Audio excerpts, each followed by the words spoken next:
मेरी पत्नी पूरे बिजनेस और हाई सोसाइटी सर्कल की सबसे चमकदार और दिग्गज महिला थी, जबकि मैं एक ऐसा कैदी बन चुका था जिसे जल्द ही फांसी दी जाने वाली थी। ये सब इसलिए हुआ क्योंकि मेरी पत्नी दिल से मुझे एक बेहद घटिया और जहरीला इंसान मानती थी। हमारी शादी को 7 साल हो चुके थे, लेकिन उसने कभी मुझे अपने करीब तक नहीं आने दिया। इतना ही नहीं, वो अपने पुरुष अधीनस्थ सॉन्ग जेहाओं के साथ हमेशा एक अस्पष्ट और संदिग्ध रिश्ते में रही। मैंने मासूमियत में सोचा था कि कम से कम मैं उसका पति तो हूं, लेकिन इस समय उस ठंडी लोहे की सलाखों के पार बैठी वो खूबसूरत मगर बर्फ जैसी ठंडी महिला बेरमी से बोली, कोर्ट ने आधिकारिक तौर पर हमारे तलाक को मंजूरी दे दी है। अगले महीने मैं सॉन्ग जेहाओं से शादी कर रही हूं। आज मैं सिर्फ तुम्हें यह खबर देने आई हूं। मैं हल्का सा मुस्कुराया। अब तक मैं समझ चुका था कि मैं सच में उसका पति कहलाने के लायक नहीं था। जब मैं 12 साल का था, तब पहली बार 18 वर्षीय लेंग छिंगचियो को देखा था। उसी पल मैं उससे पागलों की तरह प्यार करने लगा। लेकिन अफसोस, उसके दिल में मेरे लिए कभी प्यार नहीं था। उस समय सिर्फ उसके साथ रहने की चाह में मैंने एक घिनौना काम किया। एक भव्य पार्टी के बाद, जब वो शराब के नशे में थी और पूरी तरह होश में नहीं थी, तब मैंने जबरदस्ती उसके साथ संबंध बना लिए। घटना के बाद भले ही उसके मन में हजारों आपत्तियां थी, लेकिन हमारे लू परिवार की राजनीतिक और व्यावसायिक ताकत के कारण आखिरकार उसे मजबूर होकर मुझसे शादी करनी पड़ी। उस वक्त मैं सिर्फ 18 साल का था। मैंने बड़ी मासूमियत से सोचा था कि शादी के बाद मैं उसे पूरी तरह अपना बना लूंगा, लेकिन मुझे क्या पता था कि वही शादी मेरी जिंदगी के सबसे भयानक दुस्वप्न की शुरुआत बनेगी। शादी के बाद उसका व्यवहार हमेशा मेरे प्रति ठंडा और बेरुखा रहा, यहां तक कि उसकी आंखों में मेरे लिए गहरी नफरत साफ दिखाई देती थी। मैं चाहे जितनी कोशिश करता, उससे प्यार करता, उसे खुश करने की कोशिश करता, लेकिन वो बर्फ के पहाड़ की तरह कभी नहीं पिघली। बाद में मुझे शक हुआ कि उसका और सॉन्ग जेहाओं का रिश्ता सिर्फ दोस्ती तक सीमित नहीं है। मैं पूरी तरह टूट गया। मैंने कई बार झगड़े किए, सॉन्ग जेहाओं पर हाथ भी उठाया और दोनों को अलग करने की कोशिश की, लेकिन इससे कुछ नहीं बदला। उल्टा वो मुझसे और ज्यादा नफरत करने लगी। मैं असहाय होकर देखता रहा कि दोनों एक दूसरे के और करीब आते जा रहे हैं। बचपन से बिगड़े हुए स्वभाव का होने के कारण एक दिन मैंने गुस्से में अपनी कार सॉन्ग जेहाओं की ओर मोड़ दी। मेरा इरादा उसे मारने का नहीं था, मैं सिर्फ उसे सबक सिखाना चाहता था। लेकिन यही घटना लेंग छिंगचियो और सॉन्ग जेहाओं के रिश्ते को और गहरा करने का कारण बन गई। उस दिन के बाद उसने सचमुच सॉन्ग जेहाओं की परवाह करनी शुरू कर दी, और मैं फिर वही करता रहा। झगड़े, आरोप और हंगामे। आखिरकार वो मुझसे तलाक लेने पर अड़ गई। शादी बचाने के लिए मैंने एक के बाद एक मूर्खतापूर्ण काम किए। मैंने लोगों से सॉन्ग जेहाओं का अपहरण करवाने की कोशिश की, उसे फंसाने की कोशिश की, उसके खिलाफ साजिशें रची, लेकिन हर बार नतीजा उल्टा ही निकला। मैं अपनी शादी नहीं बचा पाया, बल्कि मैंने खुद ही उसे और सॉन्ग जेहाओं को और करीब ला दिया। अंत में जब उसने हर हाल में मुझसे तलाक लेने का फैसला कर लिया, तो मैं पूरी तरह निराश हो गया। मैंने सोचा कि सॉन्ग जेहाओं के साथ मर जाऊंगा। मैं कार लेकर उसे टक्कर मारने निकल पड़ा, लेकिन उसकी किस्मत अच्छी थी। आखिरी पल में किसी ने उसे धक्का देकर बचा लिया। मेरी कार किसी और को जा लगी, और मेरा अंजाम जेल, मुकदमा, मौत की सजा। मैं कितना बेवकूफ था, एक ऐसी औरत के लिए जो कभी मेरी थी नहीं। मैंने अपनी पूरी जिंदगी बर्बाद कर दी। सलाखों के उस पार बैठी महिला को देखते हुए मैंने निराशा में आंखें बंद कर ली। दिल इतना टूट चुका था कि जीने की कोई वजह नहीं बची थी। सच तो यह था कि हमेशा से मैं ही एक तरफा प्यार करता रहा था। तभी उसके मुड़कर जाने से पहले मेरी भारी और टूटी हुई आवाज गूंजी, छिंगचियो दीदी। वो मुड़ी। मैंने दर्द भरी मुस्कान के साथ कहा, अगर मुझे पहले से पता होता कि अंजाम ऐसा होगा, तो मैं कभी तुमसे प्यार नहीं करता। अगले ही पल मैंने अचानक आंखें खोल दी। मेरे सामने जेल नहीं, बल्कि अस्पताल का कमरा था। कानों में एक परिचित आवाज पड़ी। मैंने सिर घुमाया और देखा कि बिस्तर के पास लेंग छिंगचियो बैठी हुई है। उसे देखते ही मेरे सीने में तेज दर्द उठा। मैं मरा नहीं, मैं अभी भी जिंदा हूं। मैं तो उसे दोबारा देखना भी नहीं चाहता था। फिर मुझे जिंदा क्यों रखा गया? उसने घृणा भरी नजरों से मुझे देखा और कहा, इस बार तुम मर क्यों नहीं गए? मैं हल्के से मुस्कुराया, मैं भी यही जानना चाहता हूं। मेरे शांत जवाब से वो थोड़ी चौंक गई। उसे लगा था कि मैं पहले की तरह चीखूंगा चिल्लाऊंगा, लेकिन इस बार मैं बिल्कुल अलग था। वो ज्यादा नहीं सोच पाई और ठंडे स्वर में बोली, मरना है तो अकेले मरो, दूसरों को मत घसीटो। इतना कहकर वो चली गई। मैं अभी उसके शब्दों का मतलब समझने की कोशिश ही कर रहा था कि ली आंटी कमरे में आ गई। उन्होंने बचपन से मेरी देखभाल की थी, शादी के बाद भी वही मेरी देखभाल करती थी। उन्होंने चिंता से पूछा, यंग मास्टर, आप ठीक तो हैं? कहीं दर्द तो नहीं हो रहा? मेरी आंखें नम हो गई। मैं इस हालत में पहुंच चुका था, फिर भी वो मेरी इतनी चिंता कर रही थी। मैं मुस्कुराया, मैं ठीक हूं, बस अफसोस है कि सीधे मर क्यों नहीं गया। ली आंटी ने आह भरी, यंग मास्टर, आप इतने मूर्ख क्यों हैं? सॉन्ग जेहाओं की कार को टक्कर मारने गए थे, आप खुद भी तो घायल हो सकते थे। आगे से ऐसी हरकत मत कीजिएगा। मैं स्तब्ध रह गया। क्या कहा उन्होंने? मैं सॉन्ग जेहाओं की कार से टकराया था? यह तो बहुत पुरानी बात थी। और फिर मेरा सिर बिल्कुल भी दर्द नहीं कर रहा था, जबकि मुझे तो याद था कि मैंने जेल में दीवार से सिर मारकर आत्महत्या की थी। तब दर्द क्यों नहीं हो रहा? ली आंटी बोली, डॉक्टर ने कहा है कि आपको कोई बड़ी चोट नहीं आई, आज ही घर जा सकते हैं, बाकी बातों की चिंता मत कीजिए। मैडम, और सॉन्ग जेहाओ चाहे कितने भी करीब हो, वो आपकी जगह नहीं ले सकता। जब तक आप उनके पति हैं, वो कुछ नहीं कर सकता। अचानक मैंने उनका हाथ पकड़ लिया। ली आंटी, अपना फोन दीजिए। वो हैरान हुई, लेकिन तुरंत फोन दे दिया। मैंने फोन खोला और स्क्रीन पर तारीख देखकर मेरा दिमाग सुन पड़ गया। ये कैसे हो सकता है? समय 2 साल पीछे चला गया था। कुछ देर तक मैं इस अविश्वसनीय सच्चाई को स्वीकार नहीं कर पाया, लेकिन फिर धीरे धीरे सब समझ में आने लगा। मैंने ली आंटी की ओर देखा। क्या सॉन्ग जेहाओ अभी भी अस्पताल में है? उन्होंने सिर हिलाया। हाँ, वो बगल वाले वार्ड में है। मैं तुरंत उठकर जाने लगा। ली आंटी घबरा गई। उन्हें लगा कि मैं फिर उससे झगड़ा करने जा रहा हूं। उन्होंने जल्दी से मुझे रोका। आप उससे मिलने क्यों जा रहे हैं? ऐसे छोटे आदमी पर ध्यान देने की क्या जरूरत है? मैंने कहा, ली आंटी, आप चिंता मत कीजिए, मैं सॉन्ग जेहाओ के साथ कुछ नहीं करूंगा। उनके मन की बात समझकर मैं हल्का सा मुस्कुरा दिया। अगर सच में मेरा पुनर्जन्म हुआ है, तो अब मैं सॉन्ग जेहाओ की परवाह नहीं करूंगा और नहीं कभी फिर कोई ऐसी हरकत करूंगा जिससे मेरी अपनी जिंदगी बर्बाद हो। उधर बगल वाले वार्ड में सॉन्ग जेहाओ भी अभी अभी होश में आया था। उसका पीला और कमजोर चेहरा ऐसा था कि किसी भी महिला का मन उसे देखकर पिघल जाए। बिस्तर के पास बैठी लेंग छिंगचियो ने नरम स्वर में पूछा, कैसा महसूस कर रहे हो? सॉन्ग जेहाओ मुस्कुराया। मैडम, मैं ठीक हूं। मुझे देखने आने के लिए धन्यवाद, और कृपया मिस्टर लू को दोष मत दीजिए। उन्होंने बस गुस्से में आकर ऐसा कर दिया था। सॉन्ग जेहाओ की ये विनम्रता देखकर लेंग छिंगचियो को मेरी जिद्दी और बचकानी हरकतें और भी नापसंद लगने लगी। उसने मन ही मन सोचा, उसने इस बार तो हद ही कर दी। किसी को कार से टक्कर मारने की कोशिश करना कितना क्रूर और नीच काम है। जितना ज्यादा वह मेरे बारे में सोचती, उतना ही अपने इस विवाह से घृणा करने लगती। वहीं दूसरी ओर सॉन्ग जेहाओ के प्रति उसकी राय धीरे धीरे बदल रही थी। अचानक उसने कोमल स्वर में कहा, जब तुम वापस कंपनी आ जाओ तो 90वीं मंजिल पर शिफ्ट हो जाना। सॉन्ग जेहाओ चौंक गया। मैडम, आपका मतलब सेक्रेटरी डायरेक्टर के पद से है? वो पद सीईओ के सबसे करीब माना जाता था। कंपनी में न जाने कितने लोग उस जगह के लिए संघर्ष करते थे। सॉन्ग जेहाओ भी हमेशा उस पद पर पहुंचना चाहता था, लेकिन उसकी क्षमता इतनी नहीं थी कि वह प्रतियोगिता में जीत सके। उसे उम्मीद नहीं थी कि एक दुर्घटना उसके लिए इतना बड़ा मौका लेकर आएगी। ये सोचकर ही कि अब वो हर दिन मैडम के साथ काम कर सकेगा, उसका दिल खुशी से भर गया, लेकिन बाहर से वो शांत बना रहा। धन्यवाद मैडम, मैं पूरी मेहनत करूंगा और आपकी उम्मीदों पर खरा उतरूंगा। लेंग छिंगचियो ने सिर हिलाया। अच्छी तरह आराम करो, मैं चलती हूं। सॉन्ग जेहाओ उसे ऐसी नजरों से देख रहा था जैसे कोई प्रशंसक अपने आदर्श को देखता है। उसकी आंखों में सम्मान, प्रशंसा और मोह साफ दिखाई दे रहा था, और ऐसी नजरें किसी भी महिला को पसंद आती है। जैसे ही लेंग छिंगचियो मुड़ी, उसकी नजर मुझ पर पड़ी। उसकी पहले से ही ठंडी आंखें और भी बर्फ जैसी हो गई। पहले जब भी मैं उसकी ऐसी नजर देखता था, मेरा गुस्सा फूट पड़ता था, लेकिन अब नहीं। इस बार मेरा मन पहले से कहीं ज्यादा शांत था। इस जिंदगी में मैं उसे फिर कभी अपने ऊपर असर नहीं डालने दूंगा। उसने ठंडे स्वर में पूछा, तुम यहां क्या करने आए हो? मैंने मुस्कुराकर कहा, बस सॉन्ग जेहाओ को देखने आया था। असल में मैं ये देखना चाहता था कि क्या वह भी मेरी तरह पुनर्जन्म लेकर आया है या नहीं। क्या सब कुछ पहले जैसा है या बदल चुका है? लेकिन लेंग छिंगचियो को लगा कि मैं फिर कोई तमाशा करने आया हूं। उसने चेतावनी भरे स्वर में पूछा, देख लिया? मैं हंस पड़ा। हाँ, देख लिया। तुम लोग आराम से बात करो। ये कहकर मैं मुड़ गया। लेंग छिंगचियो समझ नहीं पाई कि मैं मुस्कुरा क्यों रहा हूं, और ये भी नहीं समझ पाई कि इस बार मैंने कोई झगड़ा क्यों नहीं किया। इस जन्म में मैंने तो लेंग छिंगचियो को महत्व देना चाहता था, नहीं सॉन्ग जेहाओ को। मैं उन्हें देखना भी नहीं चाहता था। मेरा मन बस इस दुनिया को नए सिरे से देखने के लिए बेचैन था। घर लौटकर खाना खाने के बाद मैं बिस्तर पर लेट गया और अपने पिछले जीवन की सारी घटनाओं को याद करने लगा। सोचते सोचते अचानक बाहर कार के इंजन की आवाज सुनाई दी। लेंग छिंगचियो वापस आ गई थी। वो बहुत कम घर आती थी। मुझे लगा था कि आज के बाद शायद वो कभी वापस नहीं आएगी। कुछ ही देर में वो कमरे में दाखिल हुई। मुझे बिस्तर पर जागते हुए देखकर उसके चेहरे का भाव और ठंडा हो गया। वो सिर्फ कुछ सामान लेने आई थी। सामान उठाकर जैसे ही जाने लगी, मैंने उसे रोक लिया। लेंग छिंगचियो, हमें बात करनी है। उसने बेरुखी से पूछा, किस बारे में? फिर व्यंग्य से हंस पड़ी। जिस बारे में तुम बात करना चाहते हो उसमें मेरी कोई दिलचस्पी नहीं है। उसे लगा कि मैं फिर वही पुरानी बातें छेड़ूंगा, सॉन्ग जेहाओ और उसके रिश्ते की। लेकिन मैंने शांत स्वर में कहा, इस बार तुम्हें जरूर दिलचस्पी होगी। मैंने गहरी सांस ली। मैंने फैसला कर लिया है, हमें तलाक ले लेना चाहिए। लेंग छिंगचियो एकदम चौंक गई। उसकी भौहें सिकुड़ गई। अब कौन सा नया खेल खेल रहे हो? मैंने सिर हिलाया। कोई खेल नहीं।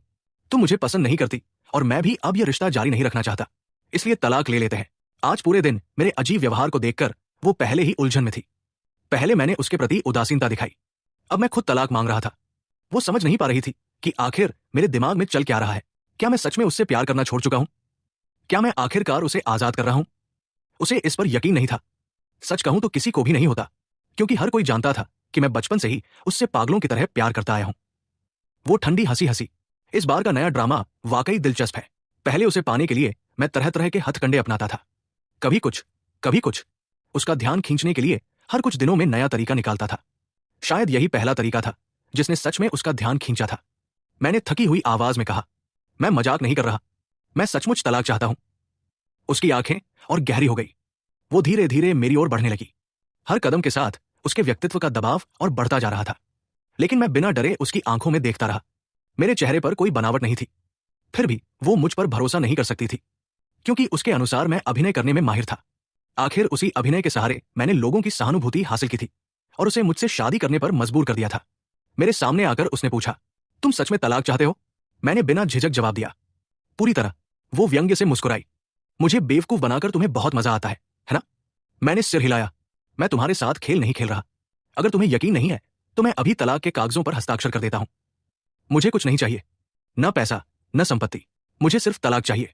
उसकी आंखों में सिर्फ ठंडपन और उपहास था। तुम्हें लगता है कि इस समय मैं तलाक के लिए राजी नहीं हो सकती, इसलिए ये चाल चल रहे हो? तभी मुझे एहसास हुआ वो गलत भी नहीं सोच रही थी। इस समय सच में हमारा तलाक होना मुश्किल था। उसकी कंपनी अभी अभी अमेरिका में लिस्ट हुई थी। अगर इस समय कोई बड़ा विवाद खड़ा हो जाता तो कंपनी को भारी नुकसान हो सकता था। मेरे पीछे पूरा लू परिवार खड़ा था। अगर हमारा तलाक सार्वजनिक हो जाता तो दुनिया यही समझती कि लू परिवार और लिंग छिंगचियों के बीच संबंध टूट चुके हैं। इसका सीधा असर उसकी कंपनी के शेयरों पर पड़ता। यही वजह थी कि पिछले जीवन में मुझसे इतनी नफरत करने के बावजूद उसने वर्षों तक तलाक नहीं लिया था। लेकिन इस बार मैं उसके साथ पति पत्नी का रिश्ता नहीं निभाना चाहता था। अगर मैं इस रिश्ते से बाहर ही नहीं निकला तो मेरा पुनर्जन्म बेकार था। मैंने दृढ़ता से कहा, ठीक है, अभी तलाक लेते हैं। घोषणा मत करना, जब तुम्हें सही लगे तब सार्वजनिक कर देना। उसकी नजरें तेज हो गई। और तुम्हारे हिसाब से सही समय कब होगा?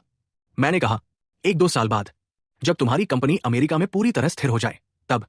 मेरी सलाह वाकई बुरी नहीं थी, लेकिन लिंग छिंगचियो कभी जोखिम नहीं उठाती थी। तलाक के बाद बहुत सी चीजें उसके नियंत्रण से बाहर हो सकती थी। उसने ठंडे स्वर में चेतावनी दी, बेकार कोशिश मत करो। तुम इस तरह मुझे धमका नहीं सकते। तुम जो भी करोगे मेरी नजर में सिर्फ एक मस्खरा ही रहोगे। मैंने आंखें घुमा ली।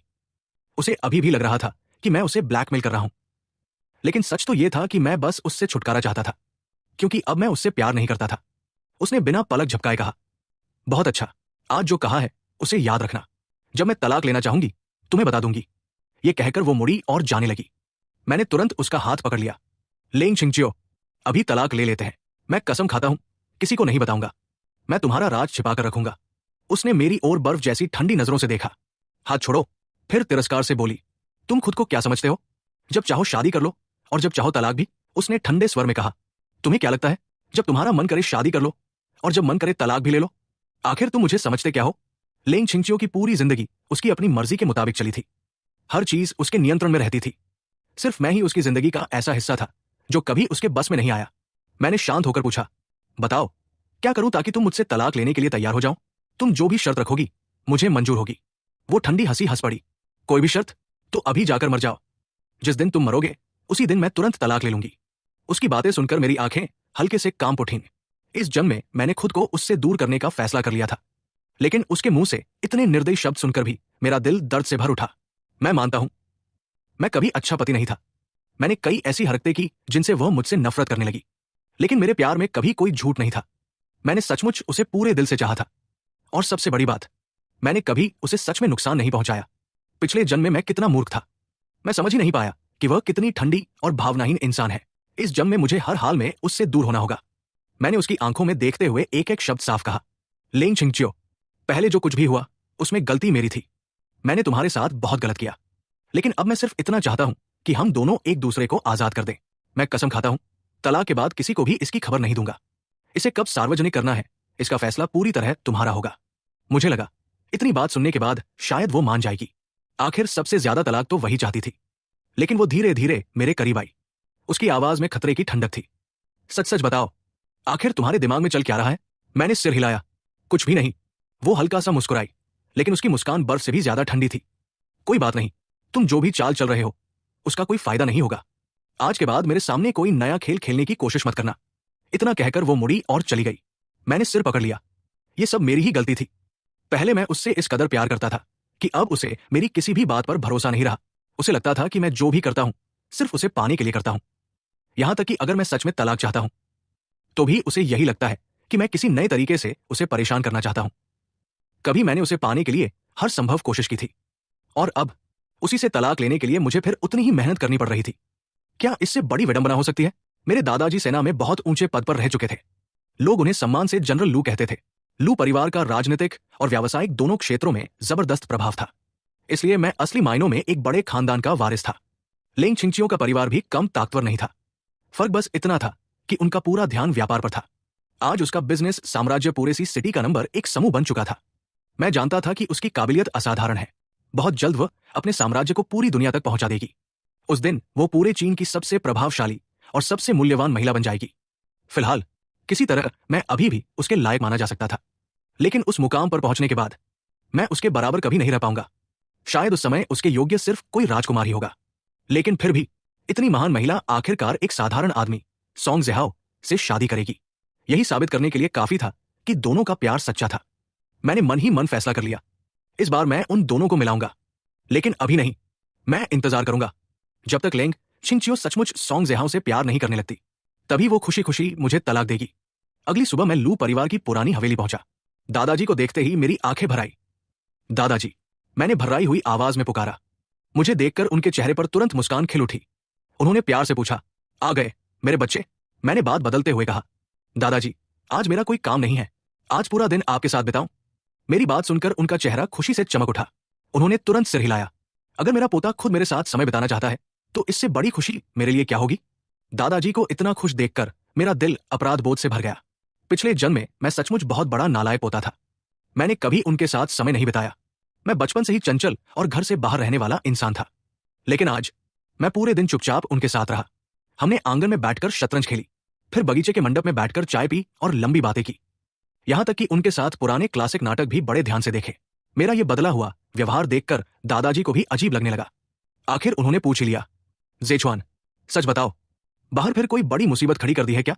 उन्हें ऐसा इसलिए लगा क्योंकि पहले जब भी मैं कोई बड़ी गलती करता था, घर लौटकर अचानक बहुत आज्ञाकारी और संस्कारी बन जाता था। मैं उनकी चिंता समझ गया। मुस्कुराकर बोला, दादाजी, इस बार सच में ऐसा कुछ नहीं हुआ। बस आपकी बहुत याद आ रही थी, इसलिए सोचा थोड़ा समय आपके साथ बिताऊं। उन्होंने मुझे गौर से देखा। सच, इस बार कोई मुसीबत नहीं खड़ी की? मैंने तुरंत हाथ उठाकर कहा, मैं कसम खाता हूं, इस बार मैंने कोई परेशानी नहीं खड़ी की। मेरी गंभीरता देखकर आखिरकार उन्हें यकीन हो गया। उन्होंने संतोष की सांस ली। बहुत अच्छा, लगता है मेरा शरारती पोता आखिरकार बड़ा और समझदार हो गया है। शाम होते ही दादाजी ने रसोई में खास दावत तैयार करने का आदेश दिया। कुछ ही देर में पूरा डाइनिंग टेबल तरह तरह के स्वादिष्ट व्यंजनों से भर गया। उन्हें देखकर मेरे मुंह में पानी आ गया। मैंने बेसब्री से पूछा, दादाजी, बहुत भूख लगी है, क्या अब खाना शुरू करें? दादाजी मुख्य सीट पर बैठे मुस्कुराए, जरा सब्र करो, अभी एक मेहमान का इंतजार है।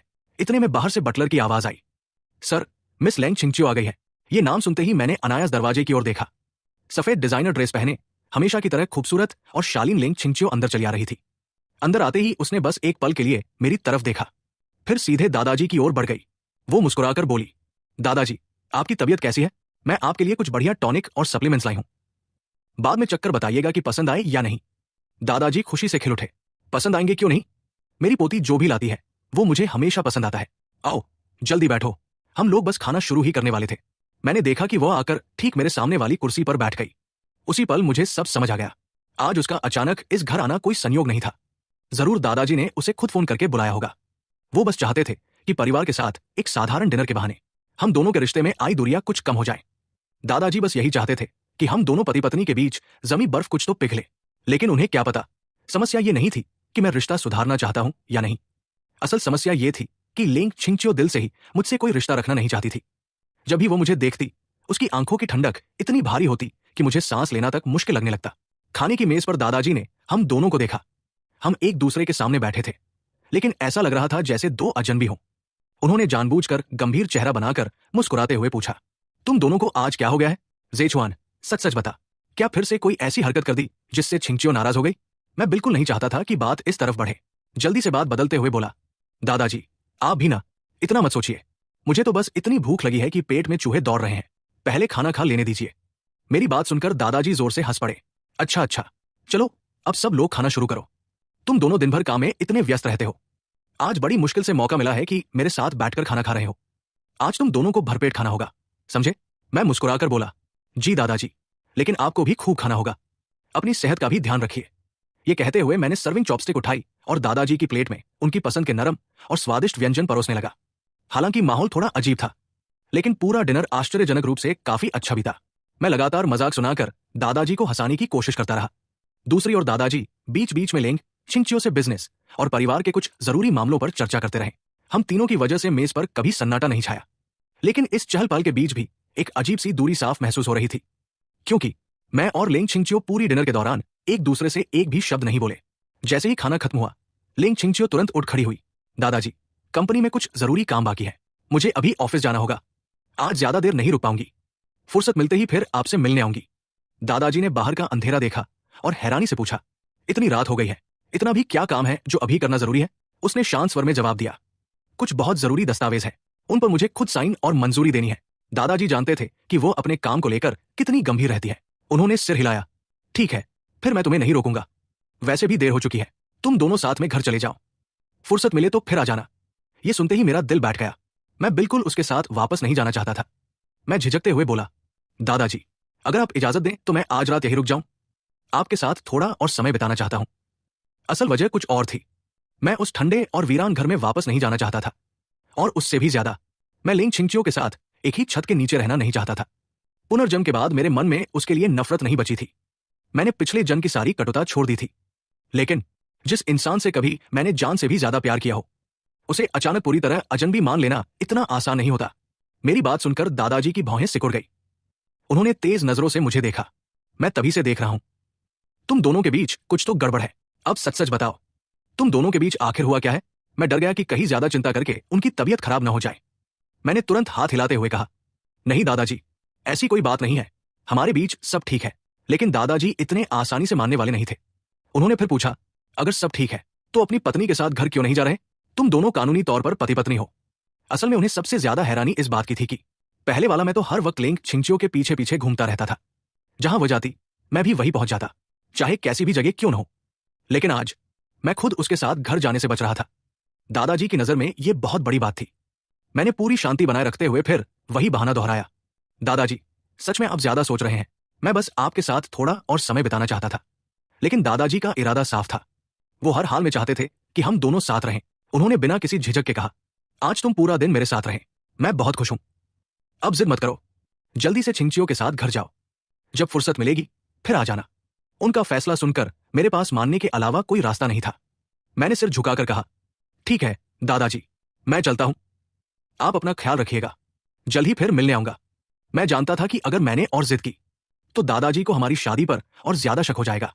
घर से निकलने से पहले दादाजी ने हमें प्यार से देखा और बोले, तुम दोनों दिल से अच्छे बच्चे हो, मुझे भरोसा है कि तुम दोनों जानते हो कि एक दूसरे के साथ कैसे निभाना है। ज्यादा समझाने की जरूरत नहीं, बस खुश रहो। अब देर हो गई है, घर जाकर आराम करो। फिर उन्होंने मेरी तरफ देखकर कहा, जेचुआन, घर पर छिंगचियो की परेशानियों को समझा करो, उसके काम का दबाव बहुत ज्यादा है, एक अच्छे और समझदार पति की तरह उसका साथ देना। मैंने दादाजी की उम्मीदों से भरी नजरों की तरफ देखा। दिल में कड़वाहट थी, लेकिन चेहरे पर मुस्कान लाकर बोला, जी दादाजी, मैं समझ गया। दादाजी से विदा लेने के बाद मैं और लेंग छिंगचियो बिना एक शब्द बोले लू परिवार की हवेली से बाहर निकल आए। मेरे पास कोई दूसरा विकल्प नहीं था। मुझे उसकी काली लग्जरी कार में बैठना ही पड़ा। लेकिन कार जैसे ही हवेली के गेट से बाहर निकली, खामोश माहौल को उसकी बर्फ जैसी ठंडी आवाज ने चीर दिया। लू साहब, मैं सच में जानना चाहती हूं, आखिर तुम अपने ये घटिया ड्रामे कब बंद करोगे? उसकी बात सुनकर मुझे पूरी तरह यकीन हो गया, वो मुझसे सचमुच नफरत करती है।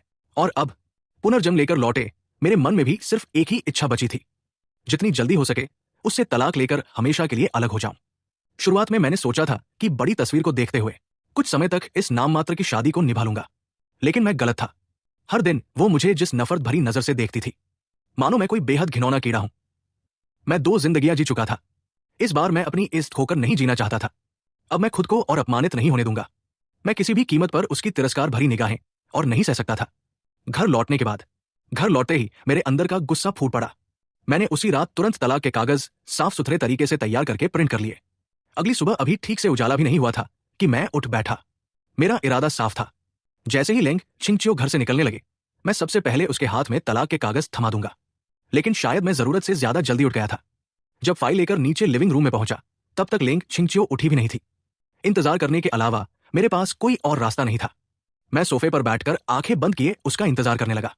लेकिन इंतजार करते करते कब आंख लग गई मुझे खुद पता नहीं चला।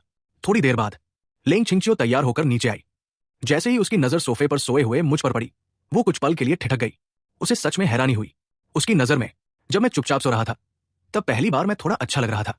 मेरे चेहरे पर कोई जिद नहीं थी, कोई हंगामा नहीं था, बस हल्की सी सिकुड़ी हुई भौहें थी, जो मुझे पहले से कहीं ज्यादा शांत और परिपक्व दिखा रही थी। क्योंकि जब मैं जागता था, उसकी नजर में मैं हमेशा एक बिगड़ा हुआ, मनमौजी और घमंडी अमीरजादा ही था। शायद अगर मैं पहले थोड़ा भी समझदारी से पेश आया होता, तो शायद वो मुझसे इतनी नफरत न करती। लेकिन अब इन बातों का कोई मतलब नहीं था। मैं चाहे कितना भी बदल जाऊं, उसके दिल में मेरी जो खराब छवि बन चुकी थी, उसे अब कोई नहीं बदल सकता था। उसकी नफरत बहुत गहरी हो चुकी थी। उसने बस एक पल के लिए मेरी तरफ देखा, फिर बिना कुछ कहे नजर फेर ली। हाई हील्स की आवाज पूरे हॉल में गूंजती रही और वो सीधे दरवाजे की ओर बढ़ गई। जैसे ही वो बाहर निकलने वाली थी, तभी ली आंटी रसोई से नाश्ते की ट्रे लेकर बाहर आई। उन्होंने मुस्कुराकर पूछा, मैडम, आज इतनी जल्दी निकल रही है? कम से कम नाश्ता तो करके जाइए। लेकिन लेंग छिंगचियो ने पीछे मुड़कर देखना भी जरूरी नहीं समझा। उसने सिर्फ 2 ठंडे शब्द कहे, जरूरत नहीं, और बाहर निकल गई। उनकी बातचीत की आवाज से मेरी नींद खुल गई। मैं घबराकर तुरंत उठ बैठा, आंखें मलते हुए दरवाजे की तरफ देखा, लेकिन वहां कोई नहीं था। लेंग छिंगचियो जा चुकी थी। मैं घबरा गया। जल्दी से ली आंटी की तरफ मुड़कर पूछा, ली आंटी, क्या लेंग छिंगचियो अभी निकल गई? उन्होंने हैरानी से मेरी तरफ देखा। हाँ यंग मास्टर, मैडम तो अभी अभी गई है। इतनी घबराहट क्यों है? क्या कोई बहुत जरूरी बात करनी है उनसे? उनकी बात सुनते ही मुझे सब समझ आ गया। अभी थोड़ी देर पहले उन्होंने जानबूझकर ऊंची आवाज में नाश्ते वाली बात कही थी, ताकि मेरी नींद खुल जाए। वो मेरी मदद करना चाहती थी। मैंने उन्हें धन्यवाद कहने का भी समय नहीं लिया। कल रात तैयार किए हुए तलाक के कागज उठाए और हवा की तरफ बाहर भाग पड़ा। जैसे ही मैं हांफता हुआ बंगले के बाहर पहुंचा, मेरी नजर गेट के पास खड़ी एक काली लग्जरी कार पर पड़ी। मैंने शीशे के अंदर झांका और अगले ही पल चौंक गया। ड्राइविंग सीट पर बैठा आदमी सॉन्ग ज़िहाओ था। कल तक जो अस्पताल के बिस्तर पर पड़ा था, आज वो शानदार फिटिंग वाले महंगे सूट में बैठा था। उसका सीधा सादा लेकिन आकर्षक व्यक्तित्व उस सूट में और भी निखर कर सामने आ रहा था। कुछ पल के लिए मैं हैरान रह गया। अभी अभी अस्पताल से छुट्टी मिली है और सुबह सुबह वो मेरे घर क्या कर रहा है? लेकिन अगले ही पल मुझे जवाब मिल गया। अब वो लेंग छिंगचियो का सबसे भरोसेमंद निजी सचिव बन चुका था।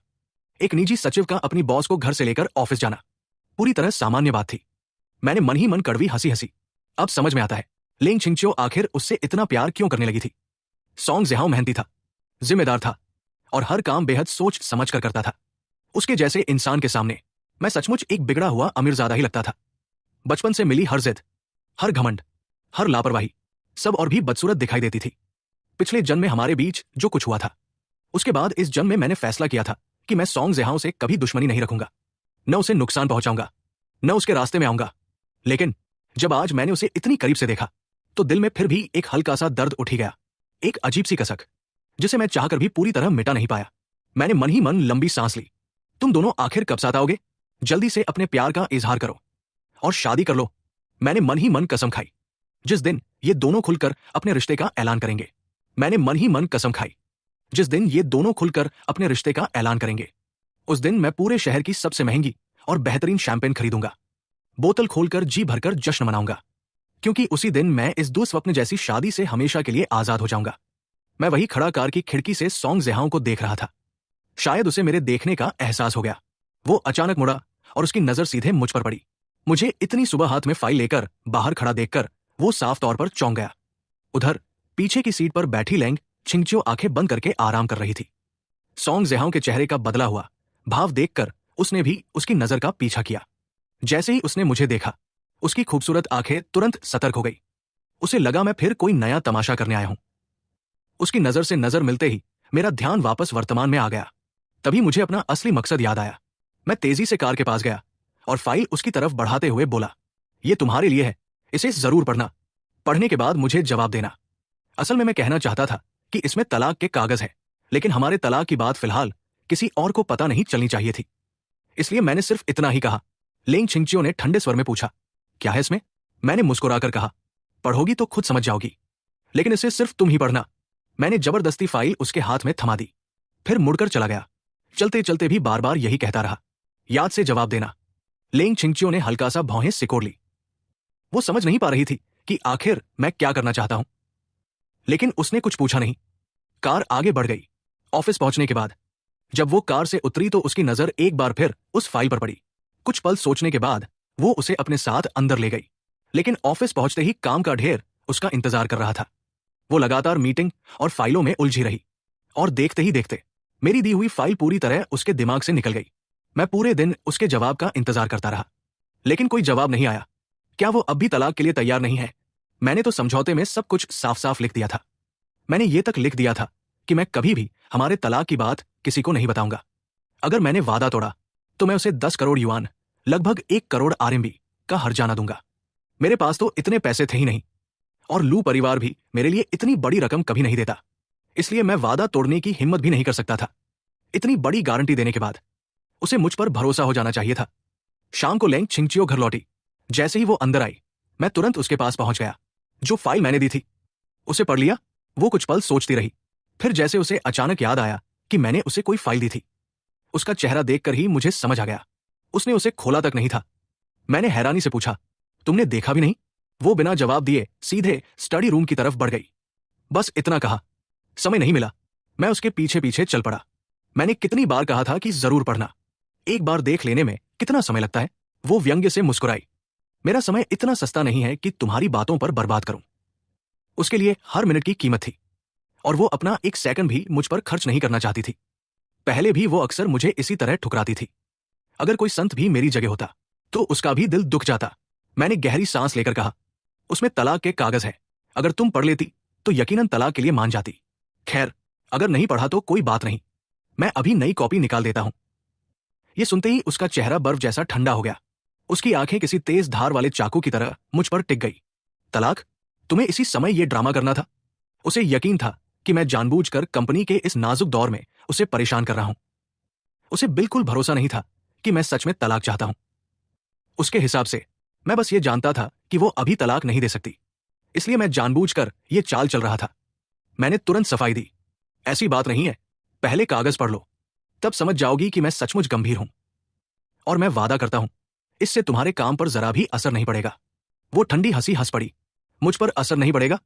मुझे तो साफ दिख रहा है कि तुम मुझे धमका रहे हो। इतने साल तलाक नहीं चाहिए था, और अब जब मेरी कंपनी सबसे अहम दौर में है तभी तुम्हें तलाक चाहिए? क्या तुम्हें लगता है कि इस तरह तुम मुझे मजबूर कर लोगे? मैंने फिर समझाने की कोशिश की। नहीं, मैं सच में तुम्हें धमका नहीं रहा, मैं सचमुच तलाक चाहता हूं। लेकिन उसकी आंखों में सिर्फ चेतावनी थी। मेरे अंदर बेबसी भर गई। मैंने थके हुए स्वर में पूछा, आखिर तुम यकीन क्यों नहीं करती कि मैं सच में तलाक चाहता हूं? उसने कोई जवाब नहीं दिया, बस होठों पर तिरस्कार भरी मुस्कान आई। ठीक है, जिस दिन मैं खुद तलाक मांगूंगी उस दिन अपनी आज की बातें भूल मत जाना। यानी फिलहाल तलाक होना नामुमकिन था, लेकिन शायद ज्यादा समय नहीं लगेगा। मैं खुद से बोला, मैं थोड़ा और इंतजार कर लेता हूं। आखिर अकेले मैं तलाक नहीं ले सकता था। जब तक वो राजी न हो कुछ नहीं हो सकता था। असल में इंतजार करना मेरे लिए मुश्किल नहीं था। मुझे डर सिर्फ एक बात का था, कहीं इतिहास फिर से खुद को न दोहरा दे, कहीं वही त्रासदी फिर से न हो जाए। इसी डर की वजह से मैं जल्द से जल्द तलाक चाहता था, लेकिन अब मेरे पास धैर्य रखने के अलावा कोई रास्ता नहीं था। वैसे भी वो खुद कह चुकी थी कि आखिरकार तलाक देगी, बस सही समय का इंतजार करना था। मैंने बेबसी से सिर हिलाया। ठीक है, मैं इंतजार करूंगा, लेकिन जितनी जल्दी हो सके तलाक के कागज तैयार कर देना। और मैं एक बार फिर साफ कह रहा हूं, मैंने गंभीर स्वर में कहा, मैं सचमुच तलाक लेना चाहता हूं। इतना कहकर मैं मुड़ गया और स्टडी रूम से बाहर निकल गया।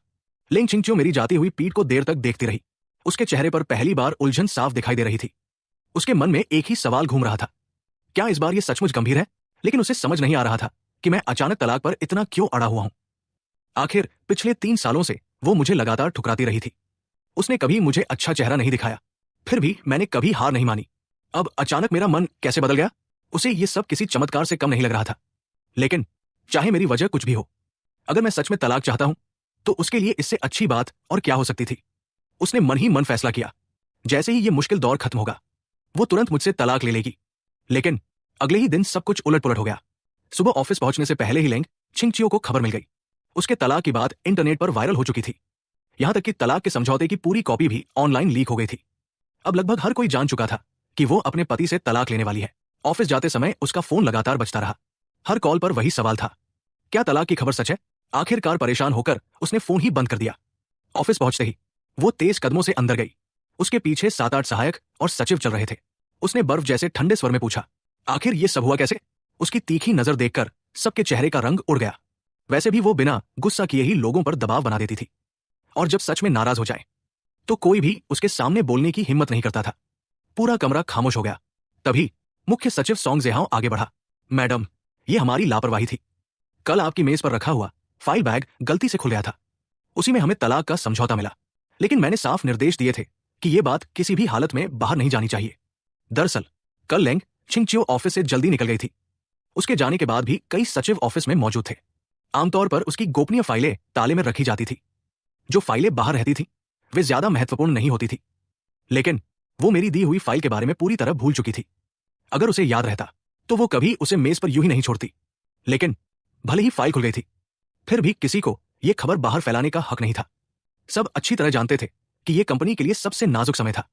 ऐसे वक्त पर सीईओ के तलाक की खबर लीक करना सीधे सीधे कंपनी को नुकसान पहुंचाना था। लेंग छिंगचियो की आंखें ठंडी पड़ गई। उसने सख्त आवाज में पूछा, सबसे पहले फाइल किसने खोली? इतना सुनते ही एक महिला सचिव का चेहरा सफेद पड़ गया। लेंग छिंगचियो की नजर उसी पर टिक गई। तुम थी? वो डर के मारे रोने लगी। सॉरी मैडम, मैंने जानबूझकर नहीं खोला था। मुझे नहीं पता था कि अंदर क्या है। लेंग छिंगचियो ने बाकी लोगों की तरफ देखा। यहां और किस किस ने वो फाइल पढ़ी थी? पूरा सचिवालय एक साथ हाथ उठा बैठा। सॉन्ग जेहाओ तुरंत आगे आया। मैडम, ये मेरी जिम्मेदारी थी। मैं उन्हें ठीक से नियंत्रित नहीं कर पाया। जो भी सजा देंगे मैं स्वीकार करूंगा। लेकिन लेंग छिंगचियो का अगला सवाल और भी तीखा था। खबर बाहर किसने पहुंचाई? पूरा कमरा फिर से शांत हो गया। कोई भी अपनी गलती मानने वाला नहीं था। आखिर मानते ही नौकरी चली जाती। लेंग छिंगचियो ने ठंडे स्वर में कहा, सब लोग बाहर जाओ। मैं तुम्हें आधा घंटा देती हूं। जो भी खुद आकर सच बताएगा उसे शायद कम सजा मिले, लेकिन अगर आधे घंटे बाद भी कोई सामने नहीं आया तो तुम सबको नौकरी से निकाल दिया जाएगा। सॉन्ग जेहाओ बाकी सभी सचिवों को लेकर बाहर निकल गया। जैसे ही ऑफिस का दरवाजा बंद हुआ, सबके चेहरे पर घबराहट साफ दिखाई देने लगी। एक सचिव बोला, डायरेक्टर सॉन्ग, हमने सच में ये खबर बाहर नहीं भेजी। बाकी सभी ने भी तुरंत हामी भर दी। सॉन्ग जेहाओ गंभीर स्वर में बोला, अगर तुम लोगों ने नहीं किया तो फिर किसने किया? जो भी है वो यही हम लोगों में से कोई है। बेहतर होगा कि वो खुद जाकर सच बता दे। हो सकता है मैडम सजा कम कर दें। सिर्फ 22 साल की उम्र में सॉन्ग जेहाओ मुख्य सचिव बन गया था। इसी वजह से कई पुराने कर्मचारी उससे जलते थे। उसकी बात सुनते ही एक सचिव ताना मारते हुए बोला, ऐसा भी तो हो सकता है कि खबर तुमने ही लीक की हो। दूसरा भी तुरंत बोल पड़ा, हाँ, कहीं तुम यही तो नहीं चाहते थे कि मैडम जल्दी से अपने पति को तलाक दे दे? हालांकि उसकी आवाज धीमी थी, लेकिन कमरे में मौजूद हर किसी ने वो बात सुन ली। सबकी आंखों में तिरस्कार और व्यंग्य साफ झलक रहा था। काफी समय से ऑफिस में ये अफवाह चल रही थी कि सॉन्ग जेहाओ और सीईओ के बीच सिर्फ बॉस और कर्मचारी वाला रिश्ता नहीं है, वरना सिर्फ 2 साल में कोई सीधे मुख्य सचिव कैसे बन सकता है? अब जब सबकी नौकरी खतरे में थी तो हर कोई अपने ऊपर से शक हटाकर किसी और को बलि का बकरा बनाना चाहता था। एक सचिव ने सीधा सवाल दाग दिया, मैं हमेशा से पूछना चाहता था, आखिर तुम इतने कम समय में सचिव निदेशक कैसे बन गए? दूसरा बोला, हमें से कई लोग 5-6 साल से मैडम के साथ काम कर रहे हैं और तुम अभी 2 साल भी पूरे नहीं हुए, फिर भी सबसे ऊंचे पद पर पहुंच गए। कहीं ऐसा तो नहीं जैसा लोग कहते हैं कि तुमने तरक्की पाने के लिए कोई गलत तरीका अपनाया? सॉन्ग जेहाओ लड़का था, लेकिन उसका स्वभाव बेहद सीधा था। ऐसे आरोप सुनकर उसका चेहरा गुस्से से लाल हो गया। उसने ऊंची आवाज में कहा, चुप रहो, मैं इस पद पर कैसे पहुंचा ये जाकर मैडम से पूछो। ये उनका फैसला था। क्या तुम लोग उनके फैसले पर सवाल उठा रहे हो? एक पुरुष सचिव व्यंग्य से हंस पड़ा।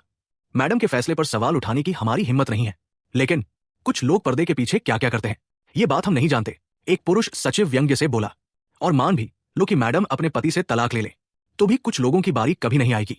जरा अपनी औकात भी देख लिया करो। क्या तुम सच में सोचते हो कि तुम मैडम के लायक हो? सॉन्ग जेहाओ का चेहरा एकदम उतर गया। उसने गहरी सांस लेकर कहा, मुझे पता है कि तुम सबको मुझ पर शक है, लेकिन जरा सोचो, अगर ये काम मैंने किया होता तो मुझे इससे क्या फायदा मिलता? अगर मैं सच में चाहता कि मैडम जल्दी तलाक ले तो मैं ये खबर कभी बाहर नहीं फैलाता। अभी कंपनी का सबसे नाजुक समय चल रहा है। अब जब बात बाहर निकल चुकी है तो मैडम के लिए तलाक लेना और भी मुश्किल हो जाएगा। उसकी बात बिल्कुल सही थी। अफवाहों को शांत करने के लिए अब लेंग छिंगचियो के लिए फिलहाल तलाक लेना लगभग नामुमकिन था, लेकिन वो पुरुष सचिव फिर भी नहीं माना। कौन जाने तुम्हारे दिमाग में क्या चल रहा हो? वैसे भी तुम्हारी इतनी जल्दी प्रमोशन होना ही सबसे बड़ा शक है। अगर खुद को बेगुनाह साबित करना चाहते हो तो पहले सच सच बताओ, आखिर तुम्हें इतनी जल्दी प्रमोशन मिला कैसे? सॉन्ग जेहाओ चुप रह गया। वो क्या जवाब देता? क्या वह सबको यह बताता कि सीईओ के पति ने उसे मारने की कोशिश की थी और उसी अपराध बोध में मैडम ने उसे विशेष प्रमोशन दिया? ये बात वह किसी भी हालत में नहीं कह सकता था। उसकी चुप्पी देखकर बाकी लोगों का शक और गहरा हो गया। एक सचिव बोला, डायरेक्टर सॉन्ग, मेरा मानना है कि आपको खुद जाकर सब मान लेना चाहिए। कम से कम हमारी नौकरी तो बच जाएगी। दूसरा भी बोला, हाँ, वैसे भी मैडम तुम्हारे साथ कुछ नहीं करेंगी। जाकर सच बता दो। अगर नहीं भी बताओगे तो भी हमें पूरा यकीन है कि यही सब तुमने किया है। सॉन्ग जेहाओ ने कभी नहीं सोचा था कि एक दिन उसके अपने ही साथी उस पर टूट पड़ेंगे। वे लगभग उसे जबरदस्ती जुर्म कबूल करवाना चाहते थे, लेकिन अकेला वह सबके सामने कुछ साबित भी नहीं कर पा रहा था। उसी समय यह पूरा दृश्य अभी अभी ऑफिस पहुंची लिन नुआनुआन ने देख लिया। वो लिंग छिंगचियो की सबसे करीबी दोस्त थी। आज वो खास तौर पर तलाक वाली खबर पूछने आई थी। उसने देखा सॉन्ग जेहाओ अकेला सबके निशाने पर खड़ा था। उसकी हालत देखकर उसे थोड़ी सहानुभूति हुई। वो उसे पहले से जानती थी। पिछले साल कंपनी की आर्किटेक्चरल डिजाइन प्रतियोगिता में सॉन्ग जेहाओ ने पहला पुरस्कार जीता था। उसकी प्रतिभा पर किसी को शक नहीं था, लेकिन वो अभी बहुत युवा था, बहुत सीधा साधा भी। शायद इसी वजह से लोग उसे आसानी से निशाना बना रहे थे। आखिरकार लिन नुआनुआन से रहा नहीं गया। वो आगे बढ़ी और सख्त आवाज में बोली, यहां क्या हो रहा है? सब लोग एक साथ उसकी तरफ मुड़े। मिस लिन। एक पल में पूरे ऑफिस में सन्नाटा छा गया। किसी की हिम्मत नहीं हुई एक शब्द बोलने की। सब यही सोच रहे थे कि उसने अभी कितना सुन लिया होगा। लिन नुआनुआन बिना कुछ कहे सीधे सीईओ के ऑफिस में चली गई। अंदर लिंग छिंगचियो पब्लिक रिलेशन विभाग से फोन पर बात कर रही थी। वो इंटरनेट पर फैली खबर को संभालने के निर्देश दे रही थी। लिन नुआनुआन को देखकर उसने फोन रख दिया। तुम यहां कैसे? लिन नुआनुआन ने सीधे पूछा। क्या तुम सच में तलाक लेने वाली हो? लिंग छिंगचियो ने इस सवाल का सीधा जवाब नहीं दिया, बस बोली, फिलहाल मैं सिर्फ ये जानना चाहती हूं कि खबर बाहर किसने पहुंचाई। तब लिन नुआनुआन ने बाहर हुई पूरी घटना उसे विस्तार से बता दी। फिर पूछा, अब तुम क्या करने वाली हो? लिंग छिंगचियो के चेहरे पर कोई खास बदलाव नहीं आया। उसने शांत स्वर में कहा, अगर उसने नहीं किया तो उसे मानने की क्या जरूरत है? इतने में दरवाजे पर दस्तक हुई। अंदर आओ। सॉन्ग जेहाओ अकेला अंदर आया। लिंग छिंगचियो ने सीधे पूछा, जांच का क्या नतीजा निकला? खबर किसने लीक की? सॉन्ग जेहाओ ने सिर झुकाकर कहा, मैडम, ये मेरी लापरवाही थी। मैं इस्तीफा देने को तैयार हूं। लिंग छिंगचियो की आवाज और ठंडी हो गई। तो क्या यह सब तुमने किया था? सॉन्ग जेहाओ ने सिर हिलाया। चाहे जिसने भी किया हो, जिम्मेदारी मेरी है। मेरी गलती की वजह से कंपनी को नुकसान हुआ। मैं पूरी जिम्मेदारी लेने को तैयार हूं। लिन नुआनुआन ने भौहें सिकोड़ ली। उसे तुरंत समझ आ गया, सॉन्ग जेहाओ दूसरों का दोष अपने सिर ले रहा था। लिंग छिंगचियो ने शांत स्वर में पूछा, तो यही फैसला हुआ है? तुम अकेले सारी जिम्मेदारी उठाओगे? सॉन्ग जेहाओ घबरा गया। नहीं, यह मेरा अपना फैसला है। इसका किसी और से कोई लेना देना नहीं। लेकिन जितना वो दूसरों को बचाने की कोशिश कर रहा था, उतना ही साफ हो रहा था कि असली दोषी वो नहीं है। ऊपर से अभी अभी मिली जानकारी ने भी लिंग छिंगचियो का शक लगभग खत्म कर दिया था। उसे समझ आ गया, सॉन्ग जेहाओ सिर्फ बाकी लोगों को बचाने के लिए बलि का बकरा बन रहा है। उसने आदेश दिया, बाकी सबको अंदर बुलाओ। कुछ ही देर में सभी सचिव फिर से ऑफिस में खड़े थे। लिंग छिंगचियो ने सबकी तरफ देखा। उसकी आवाज बेहद ठंडी थी। तुम सब कई सालों से मेरे साथ काम कर रहे हो, मेरे काम करने का तरीका भी अच्छी तरह जानते हो, लेकिन आज तुम में से एक भी इंसान सच बोलने की हिम्मत नहीं जुटा पाया। तुम सबने मुझे बेहद निराश किया है। सबने शर्म से सिर झुका लिया। लिंग छिंगचियो ने और समय बर्बाद नहीं किया। जब कोई सच बोलना ही नहीं चाहता, तो फिर तुम सबकी यहां कोई जरूरत नहीं। आज से तुम सब नौकरी से निकाले जाते हो। तुम्हारी जगह नए लोग आ जाएंगे। कंपनी की तरफ से जो मुआवजा बनता है वो पूरा दिया जाएगा। ये सुनते ही सबके चेहरे पीले पड़ गए। लिंग ग्रुप जैसी कंपनी छोड़ने के बाद उन्हें इतनी अच्छी नौकरी दोबारा कहां मिलती? उन्होंने बहुत मेहनतें की, लेकिन लिंग छिंगचियो अपना फैसला बदलने वालों में से नहीं थी। उसके मुताबिक यह जानकारी किसी अंदरूनी जासूस ने जानबूझकर लीक की थी। मकसद साफ था, कंपनी को उसके सबसे अहम समय पर भारी नुकसान पहुंचाना। जब असली गद्दार का पता नहीं चल सकता, तो वो पूरे समूह को ही हटा देना बेहतर समझती थी। उसका सिद्धांत हमेशा एक ही था, गलती से किसी निर्दोष को सजा मिल जाए ये मंजूर है, लेकिन असली गुनहगार कभी बचना नहीं चाहिए। सब समझ चुके थे कि अब कुछ नहीं हो सकता। उसी समय लिंग छिंगचियो ने सॉन्ग जेहाओ की तरफ देखा। डायरेक्टर सॉन्ग, हालांकि इस मामले में तुम्हारी भी लापरवाही रही है, लेकिन कम से कम तुमने जिम्मेदारी लेने की हिम्मत दिखाई, इसलिए मैं तुम्हें नौकरी से नहीं निकालूंगी। आज से तुम्हारा तबादला वापस डिजाइन विभाग में किया जाता है। कोई आपत्ति है? सॉन्ग जेहाओ ने तुरंत सिर उठाया। उसकी आंखों में राहत साफ दिखाई दे रही थी। कोई आपत्ति नहीं मैडम। उसके लिए इतना ही काफी था कि नौकरी बच गई। हालांकि दिल के किसी कोने में उसे दुख भी था। अब वो हर दिन लिंग छिंगचियो के साथ काम नहीं कर पाएगा। लिंग छिंगचियो बोली, अगर कोई आपत्ति नहीं तो सब लोग जा सकते हैं। इतने में एक सचिव हिम्मत करके बोला, मैडम, यह फैसला बिल्कुल न्याय संगत नहीं है। लिंग छिंगचियो की ठंडी नजर उस पर जा टिकी। जिम्मेदारी से भागना, क्या तुम्हें वही न्याय लगता है? अगर आगे भी सीसीटी में नौकरी करनी है तो समझदार बनना सीखो, वरना मैं तुम्हें पूरे शहर में ब्लैकलिस्ट कर दूंगी। फिर कोई भी कंपनी तुम्हें नौकरी नहीं देगी। यह सुनते ही किसी की बोलने की हिम्मत नहीं बची। सब चुपचाप बाहर निकल गए। ऑफिस खाली होने के बाद लिन नुआनुआन ने पूछा, तुम जानती थी कि सॉन्ग जेहाओ निर्दोष है, फिर भी उसे सजा क्यों दी? लिंग छिंगचियो ने शांत स्वर में जवाब दिया, वो मुख्य सचिव बनने के लायक नहीं है। लिन नुआनुआन हैरान रह गई। अगर लायक नहीं था तो उसे उस पद पर रखा ही क्यों? लिंग छिंगचियो ने धीमे स्वर में कहा, उस समय मुझे उस पर तरस आ गया था। मैं उसकी भरपाई करना चाहती थी, लेकिन अब समझ में आ गया है वो इस पद के लिए उपयुक्त नहीं है। उसे डिजाइन विभाग में वापस भेजना ही बेहतर है। उसने मन ही मन खुद को भी डांटा। सिर्फ थोड़ी सी सहानुभूति में आकर उसे अपने सबसे करीबी पद पर लाना, यही उसकी सबसे बड़ी गलती थी। सोंग जेहाओ अभी बहुत युवा था, अनुभव भी कम था, और सबसे बड़ी बात, वो जरूरत से ज्यादा सीधा था। चाहे निजी रिश्ता हो या काम, इतनी महत्वपूर्ण जिम्मेदारी उसे नहीं देनी चाहिए थी। इस घटना ने लेंग छिंगचियो को भी सबक सिखा दिया। अब वो कभी भावनाओं में बहकर ऐसा फैसला नहीं करेगी। और जहां तक इस मामले की बात थी, सोंग जेहाओ की भी गलती थी। तलाक का समझौता मिलते ही उसे सबसे पहले उसे इसकी सूचना देनी चाहिए थी, लेकिन उसने ये बात छिपाए रखी। उसे जरा भी अंदाजा नहीं था कि यही एक गलती लेंग छिंगचियो के मन में उसके लिए बची हुई आखिरी अच्छी भावना भी हमेशा के लिए खत्म कर देगी। लेंग छिंगचियो ने कुछ भी समझाना ठीक नहीं समझा और बात बदलते हुए पूछा, इस बार जो हुआ है उसका कोई अच्छा हल तुम्हारे पास है? लिन नुआन आज इसी मामले को सुलझाने आई थी। उसने कहा, मेरे हिसाब से सबसे अच्छा तरीका यही है कि आप दोनों मिलकर इस अफवाह का खंडन करें, जैसे साथ में सार्वजनिक रूप से दिखाई दें, प्यार जताए वगैरह। मुझे होश में आते ही पता चला कि मेरे और उसके तलाक की खबर बाहर फैल चुकी है। मैं हैरान रह गया, समझ नहीं आया कि यह खबर किसने लीक की, लेकिन इतना तय था कि यह लेंग छिंगचियो नहीं हो सकता। वो खुद तलाक नहीं चाहता था, तो फिर ऐसी खबर फैलाने का सवाल ही नहीं उठता। क्या ये सोंग जेहाओ हो सकता है? आखिर कल जब मैंने तलाक का समझौता लेंग छिंगचियो को दिया था, तब वो भी वहीं मौजूद था। शायद उसने देख लिया हो, लेकिन मेरे पास कोई सबूत नहीं था, इसलिए सिर्फ शक ही कर सकता था। अब जबकि सबको मेरे तलाक की बात पता चल चुकी थी, तलाक लेना भी इतना आसान नहीं रह गया था। थोड़ी ही देर बाद दादाजी का फोन आया। उन्होंने गंभीर आवाज में पूछा, तुम दोनों के तलाक की खबर क्या है? मैं सच बताने की हिम्मत नहीं जुटा पाया। दादाजी, मुझे भी नहीं पता क्या हुआ। मुझे भी अभी अभी इस बारे में पता चला है। मैं सोच रहा था कि अब मुझे लंबी सफाई देनी पड़ेगी, लेकिन अचानक दादाजी का लहजा बदल गया। ये जरूर किसी की फैलाई हुई झूठी अफवाह है। मकसद सिर्फ छिंगचियो की कंपनी को नुकसान पहुंचाना है। मैं कुछ पल के लिए चुप रह गया। उन्होंने फिर दोहराया, ये सब झूठ है। फिर मुझे दिलासा देते हुए बोले, चिंता मत करो, छिंगचियो अपनी कंपनी का मामला खुद संभालेगा। मैंने कहा, जी दादाजी, मुझे पता है। दादाजी ने आगे कहा, लेकिन चाहे वो सब संभाल ले, तुम भी उसकी मदद करना, और इन दिनों उसे कोई नई परेशानी मत देना। मैंने सिर हिलाकर जवाब दिया, चिंता मत कीजिए दादाजी। इसके बाद फोन रख दिया। फोन करते ही एक के बाद एक कई लोगों के कॉल आने लगे। सबका सवाल एक ही था, क्या सच में तुम और लेंग छिंगचियो तलाक लेने वाले हो? मैं हर बार सिर्फ इतना पूछता, तुम्हें सच लगता है क्या? नतीजा यह हुआ कि किसी ने भी इस खबर पर विश्वास नहीं किया। चाहे कुछ भी हो जाए, कोई मानने को तैयार ही नहीं था। मैं हंस भी नहीं पा रहा था और रो भी नहीं पा रहा था। अगर भरोसा ही नहीं था, तो फिर फोन करके पूछ क्यों रहे थे? खबर लीक होने के बाद भी मैंने उसे ज्यादा गंभीरता से नहीं लिया। मुझे बिल्कुल चिंता नहीं थी कि लेंग छिंगचियो की कंपनी को इससे कोई बड़ा नुकसान होगा। इतनी छोटी समस्या उसके लिए कुछ भी नहीं थी। ऊपर से जब कोई इस अफवाह पर यकीन ही नहीं कर रहा था, तो मुझे और भी निश्चिंतता थी। लेंग छिंगचियो ने भी मुझे फोन करके कुछ नहीं कहा, इसलिए मैंने भी इस मामले में उससे खुद संपर्क नहीं किया। असल में यह उसके लिए कोई बड़ी बात नहीं थी। जब तक हम दोनों तलाक की खबर से इनकार करते रहेंगे, कोई भी सच झूठ का फैसला नहीं कर पाएगा।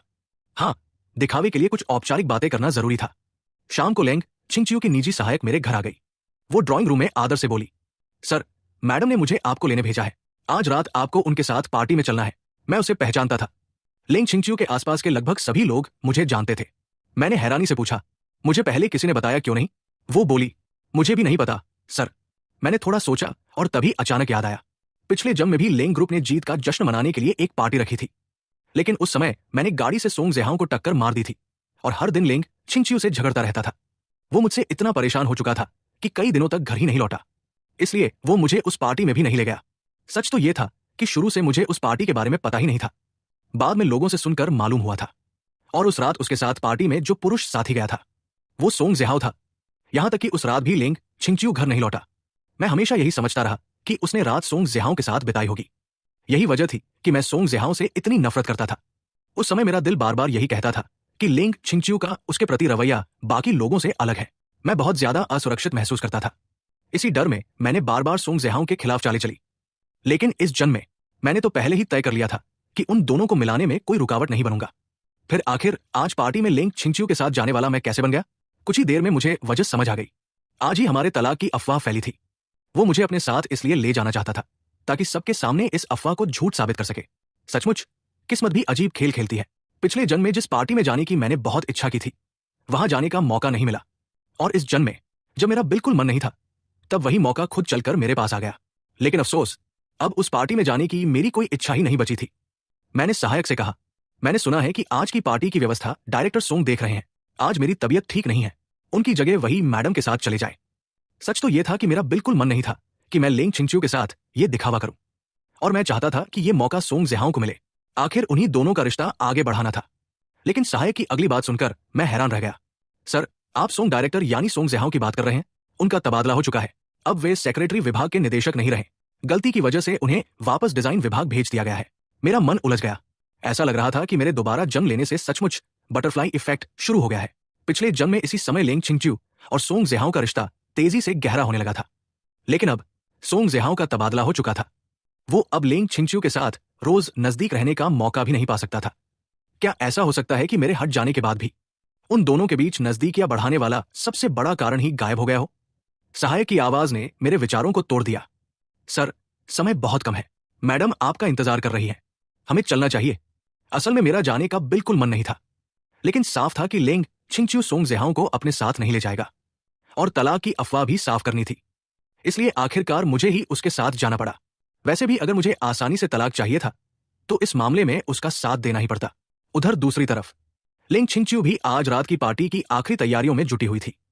होटल के मेकअप रूम में मेकअप आर्टिस्ट खुशी से बोला, मैडम, मेकअप पूरा हो गया, जरा देखिए कैसा लग रहा है। लेंग छिंगच्यू ने धीरे धीरे आंखें खोली। जैसे ही उसकी नजर आईने पर पड़ी, वो खुद को देखकर कुछ पल के लिए ठिठक गई। आईने में उसका सलीके से बंधा हुआ ऊंचा जुड़ा था, जिससे उसका चिकना माथा और खूबसूरत गर्दन साफ दिखाई दे रही थी। उसके चेहरे की हमेशा रहने वाली ठंडी और गंभीर छवि मेकअप आर्टिस्ट की कला से आज कुछ नरम और चंचल लग रही थी। उसे देखकर किसी का भी मन उसे एकटक देखते रहने का हो जाए। खुद लेंग छिंगच्यू भी अपनी इस नई छवि से प्रभावित हुए बिना नहीं रह सकी। उसे उम्मीद नहीं थी कि ये मेकअप आर्टिस्ट इतना हुनरमंद निकलेगा। मेकअप आर्टिस्ट ने उन्हें इतना खूबसूरत बना दिया था कि वो खुद भी अपनी नजरें नहीं हटा पा रही थी। पहले भी लेंग छिंगच्यू शाही और गरिमा में लगती थी, लेकिन आज उस शालीनता में एक मोहक आकर्षण भी जुड़ गया था।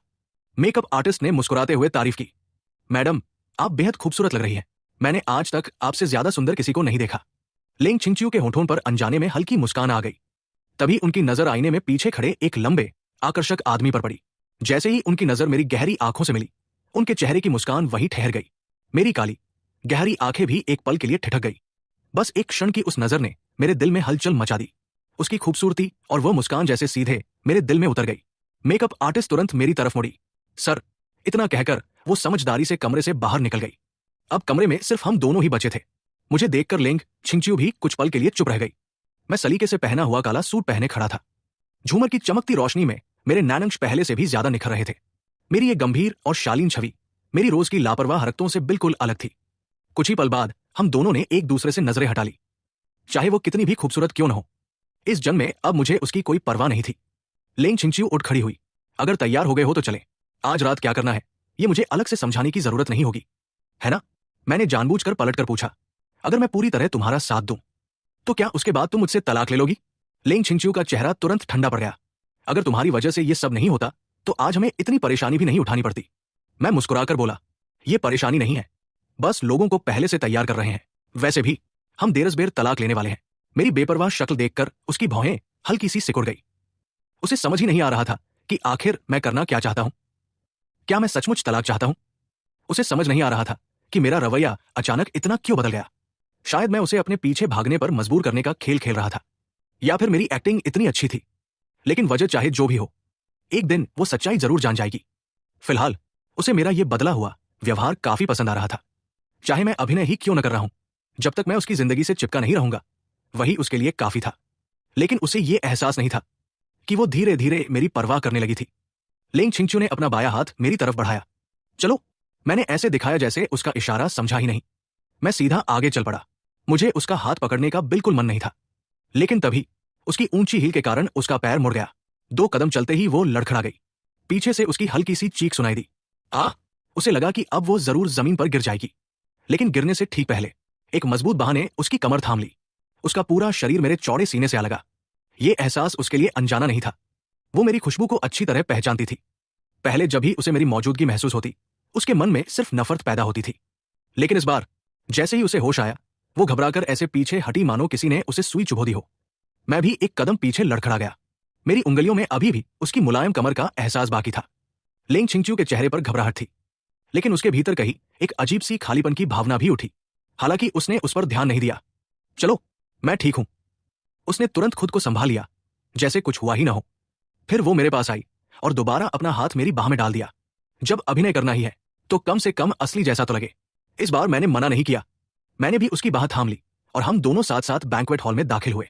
मंच पर खड़ा एंकर जोश से बोला, अब जोरदार तालियों के साथ स्वागत कीजिए लेंग ग्रुप की सीईओ मिस लेंग और उनके पति मिस्टर लू। पूरा हॉल तालियों की गड़गड़ाहट से गूंज उठा। हम दोनों धीरे धीरे मंच के पीछे से बाहर आए। स्पॉटलाइट सीधे हम पर आकर रुकी। हम दोनों की शानदार मौजूदगी ने वहां मौजूद हर व्यक्ति का ध्यान अपनी ओर खींच लिया। लोग आपस में बातें करने लगे। मिस लेंग तो आज कमाल की खूबसूरत लग रही है, उनके हर कदम में रॉयल अंदाज झलक रहा है, लेकिन उनके पति भी किसी फिल्म स्टार से कम नहीं है। दोनों साथ में सचमुच मेड फॉर ईच अदर लगते हैं। यही तो असली जिंदगी के विजेता है। रुतबा, परिवार, दौलत, खूबसूरती, इनके पास किसी चीज की कमी नहीं है। यहां तक कि जीवन साथी भी इतना परफेक्ट है। हॉल में मौजूद लगभग हर व्यक्ति हमारी जोड़ी से प्रभावित था। सिर्फ एक इंसान, कोने में खड़ा सोंग ज़ेहाओ, हमें जलती हुई नजरों से देख रहा था। उसने अनजाने में हाथ में पकड़ा हुआ गिलास कसकर पकड़ लिया। दिल की कसक चाहे जितनी दबाने की कोशिश करता, दब नहीं रही थी। आज रात सीईओ के साथ इस पार्टी में उसके होने की उम्मीद थी। उसे लगता था कि आज वो उनके साथ सबके सामने खड़ा होगा, लेकिन किस्मत ने उसके साथ बहुत बड़ा मजाक कर दिया। उसे लगा था कि आज उसकी किस्मत चमक जाएगी, लेकिन आखिर में उसके हाथ कुछ भी नहीं आया। वो जानता था कि अपनी पत्नी के साथ पार्टी में आना सीईओ के लिए बिल्कुल स्वाभाविक बात थी। फिर भी उसके दिल की उदासी किसी भी तरह कम नहीं हो रही थी। उसने चुपचाप शराब का एक घूंट पिया, फिर मन ही मन खुद को समझाने लगा, सीईओ शादीशुदा है, उनका अपना पति है, मुझे उनसे प्यार नहीं करना चाहिए, मैं ऐसा नहीं कर सकता। भाषण खत्म करने के बाद लेंग छिंगच्यू मेरे साथ मंच से नीचे उतरी। मैंने हमेशा की तरह उसका हाथ थामकर सीढ़ियां उतरने में उसकी मदद की। वो हल्का सा चौंकी। उसने सिर उठाकर मेरी तरफ देखा। मैंने उसे एक गर्मजोशी भरी मुस्कान दी। मेरी वो उजली मुस्कान देखकर वो फिर कुछ पल के लिए खो गई। हालांकि उसने अगले ही पल खुद को संभाल लिया। इतनी हल्की सी प्रतिक्रिया किसी और की नजर में नहीं आई, लेकिन मैंने सब देख लिया। मैं उसकी इस प्रतिक्रिया से काफी संतुष्ट था। अगर वो मेरे सामने अभिनय कर सकती है तो मैं भी कर सकता हूं। अब देखते हैं सबसे पहले इस अभिनय को सच कौन मान बैठता है। लेकिन बाकी लोगों को हमारे दिल की बातें कहाँ पता थी। उन्हें तो बस इतना दिख रहा था कि हम एक दूसरे से बेहद प्यार करने वाले पति पत्नी हैं। अगर दोनों के बीच प्यार न होता तो उनके चेहरे पर इतनी सहज और स्वाभाविक कोमलता कभी दिखाई ही नहीं देती। इसलिए तलाक की खबर सिर्फ एक अफवाह थी। किसी ने जानबूझकर लेंग ग्रुप को नुकसान पहुंचाने के लिए यह झूठ फैलाया था। और अगर सच में हमारा तलाक भी होना होता तो भी हम इतने महत्वपूर्ण समय में उसे पूरे शहर की चर्चा कभी नहीं बनने देते। यही सोचकर सबने मान लिया कि यह सिर्फ अफवाह है। लेंग छिंगच्यू का मकसद पूरा हो चुका था। आज रात की बातें जल्द ही हर तरफ फैल जाएंगी और तलाक की अफवाह अपने आप खत्म हो जाएगी। मैं लगातार उसकी बात थामे उसके साथ खड़ा रहा। हर मेहमान के टोस्ट और शुभकामनाओं का साथ साथ जवाब देता रहा। लेकिन काफी देर तक खड़े रहने की वजह से मेरा लो ब्लड शुगर फिर से बढ़ गया। अब मुझसे ठीक से खड़ा भी नहीं हुआ जा रहा था। मुझे चक्कर आने लगे। ऐसा लग रहा था जैसे दिमाग तक ऑक्सीजन ठीक से नहीं पहुंच रही हो। मेरी प्रतिक्रिया भी धीमी पड़ने लगी। लेंग छिंगच्यू ने तुरंत मेरी हालत भांप ली। वो मेरी तरफ झुककर धीरे से बोली, क्या हुआ? मैंने ऊपर झूलते हुए झूमर की तरफ देखा। उसे देखते ही सिर और ज्यादा घूमने लगा। मैंने धीमी आवाज में कहा, मेरा सिर बहुत चकरा रहा है। इतने में ऊपर लगा विशाल क्रिस्टल का झूमर अचानक टूटकर नीचे गिरने लगा। किसी ने जोर से चीख कर कहा, सावधान। अगले ही पल एक जबरदस्त धक्का लगा। असल में किसी ने लेंग छिंगच्यू को पूरी ताकत से धक्का देकर हटाया और उसके साथ मैं भी एक तरफ जा गिरा। धड़ाम। विशाल झूमर सीधे नीचे आ गिरा, लेकिन वो सोंग ज़ेहाओ के ऊपर गिरा। कांच के टुकड़े चारों तरफ बिखर गए। पूरा हॉल चीखों से गूंज उठा। मैं और लेंग छिंगच्यू दोनों स्तब्ध रह गए। हमारी आंखों के सामने अभी अभी मौत जैसा भयानक हादसा हुआ था। सोंग ज़ेहाओ जमीन पर गिरा पड़ा था। उसकी बांह बुरी तरह कुचल गई थी। खून लगातार बह रहा था। दर्द से उसका चेहरा सफेद पड़ चुका था। हादसा इतना अचानक हुआ कि कुछ पल तक कोई भी उसके पास जाने की हिम्मत नहीं कर पाया। सबसे पहले लेंग छिंगच्यू को होश आया। वो दौड़कर उसके पास पहुंची, घुटनों के बल बैठ गई और उसे सहारा देते हुए घबराकर बोली, ज़ेहाओ, तुम ठीक तो हो? सोंग ज़ेहाओ की पूरी बांह खून से लथपथ थी। उसने बेहद कमजोर नजरों से लेंग छिंगच्यू की तरफ देखा, लेकिन अपनी चोट की परवाह करने के बजाय सोंग ज़ेहाओ ने उल्टा पूछा, मैडम, आप ठीक तो है? लेंग छिंगच्यू एक पल के लिए स्तब्ध रह गई। वो खुद इतनी बुरी तरह घायल था, फिर भी सबसे पहले उसकी चिंता उसी की थी। लेंग छिंगच्यू ने तुरंत सिर उठाकर पूछा, एम्बुलेंस बुलाई गई? सहायक ने तुरंत जवाब दिया, जी मैडम, रास्ते में है। सोंग ज़ेहाओ ने कमजोर आवाज में कहा, मैडम, मैं ठीक हूं। लेकिन वो कुछ ही शब्द बोल पाया था कि अचानक उसकी आंखें बंद हो गई और वो बेहोश होकर लेंग छिंगच्यू की बाहों में गिर पड़ा। लेंग छिंगच्यू ने भौहें सिकोड़ते हुए आदेश दिया, इसे तुरंत अस्पताल ले जाओ। सोंग ज़ेहाओ उसका कर्मचारी था और उसने उसकी जान बचाने के लिए खुद को खतरे में डाल दिया था। एक मालिक होने के नाते वो उसे ऐसे छोड़ नहीं सकती थी। वहां मौजूद हर व्यक्ति यही सोच रहा था। सबको लगा कि लेंग छिंगच्यू सिर्फ अपने कर्मचारी की जिम्मेदारी निभा रही है, लेकिन मैं ऐसा नहीं सोच पा रहा था।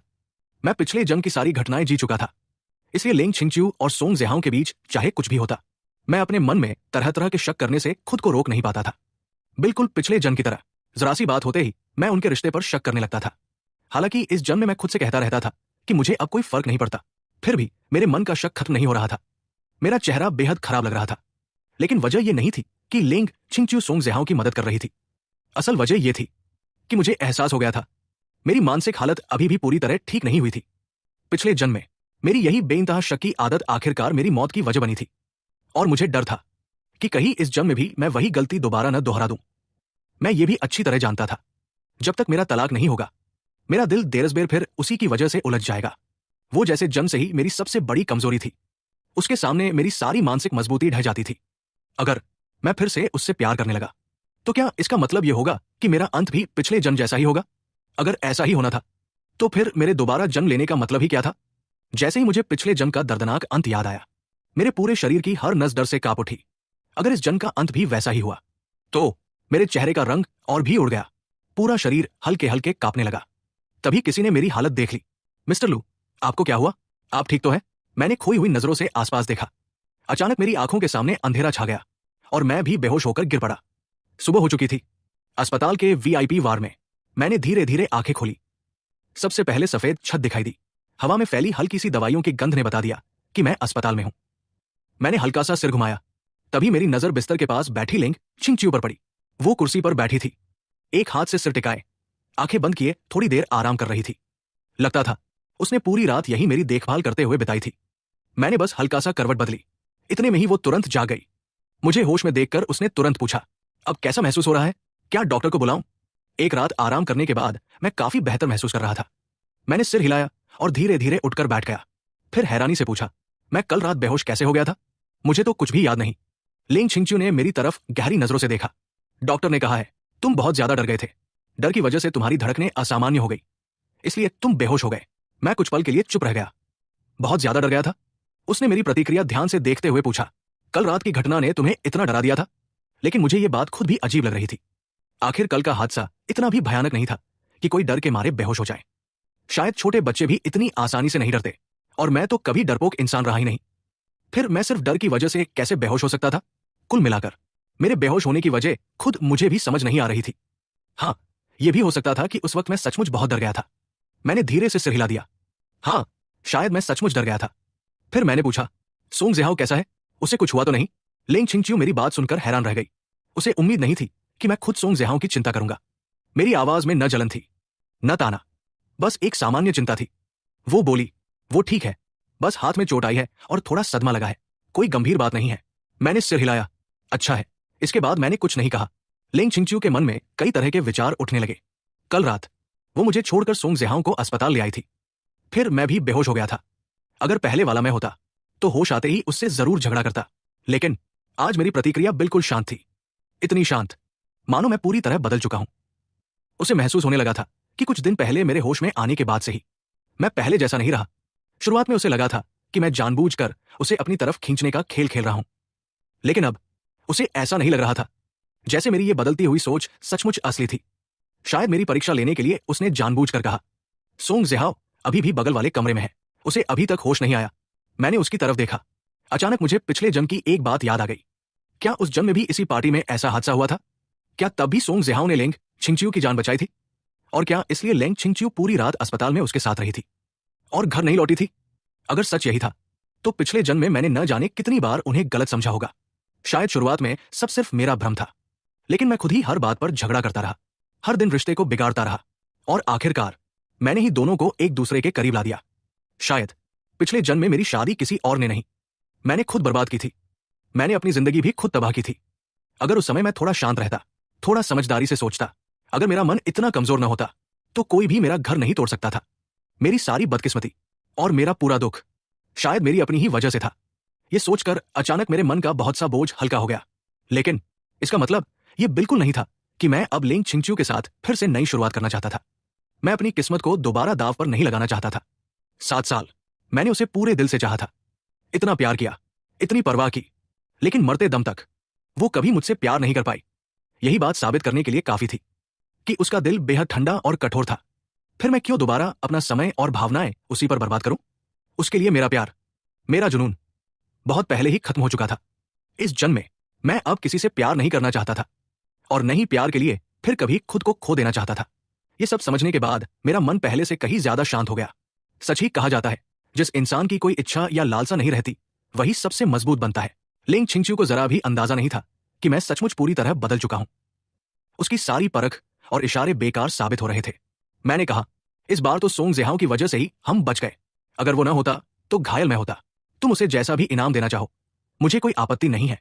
लिंग छिंगच्यू ने मेरी तरफ गहरी नजरों से देखा। मैंने हैरानी से पूछा, क्या हुआ? उसने शांत स्वर में पूछा, मतलब मैं सोंग जेहाओ को जैसा चाहो वैसा इनाम दूं? मैंने बिना हिचक सिर हिलाया। हाँ, तुम जैसा ठीक समझो वैसा करो। मेरे शब्दों का असली मतलब वो समझ चुकी थी। यहां तक कि अगर वो उसी वक्त सोंग जेहाओ से शादी करना चाहती तो भी मुझे कोई ऐतराज नहीं होता। उसकी आंखें अचानक तेज हो गई। तुम्हारा ये बदलाव वाकई मेरी उम्मीद से बाहर है, मैंने उसकी आंखों में देखते हुए कहा। इसलिए अब ये मत सोचना कि मैं तलाक की बात किसी चाल के तहत कर रहा हूं। मैं सचमुच तुमसे तलाक लेना चाहता हूं। उसके होंठों पर हल्की मुस्कान आई। अगर तुम सच में ऐसा कर पाए तो मैं तुम्हें नए नजरिए से देखूंगी। मैंने मुस्कुराकर कहा, उसकी जरूरत नहीं है, बस जल्दी से तलाक के लिए राजी हो जाओ ताकि मेरा दिल भी जल्दी आजाद हो जाए। हालांकि लिंग छिंगच्यू खुद भी तलाक चाहती थी, लेकिन हर दिन मेरी जिद सुन सुनकर उसे अजीब सी चिढ़ होने लगी थी। आखिर शादी करने की जिद भी मैंने ही की थी और अब तलाक की जिद भी मैं ही कर रहा था। सबसे ज्यादा उसे यही बात पसंद नहीं थी कि कोई उसकी जिंदगी अपनी मर्जी से चलाए। पहले मैंने उसकी शादी तय करवाई, अब तलाक भी अपनी शर्तों पर चाहता था। उसे लग रहा था कि मैं हद से ज्यादा मनमानी कर रहा हूं। अचानक उसने होठों पर मुस्कान लाते हुए पूछा, शादी को इतना समय हो गया, लेकिन लगता है हमने आज तक कभी किस भी नहीं किया। मैं उसकी बात का मतलब समझ ही नहीं पाया। अचानक उसने मेरा हाथ पकड़ लिया।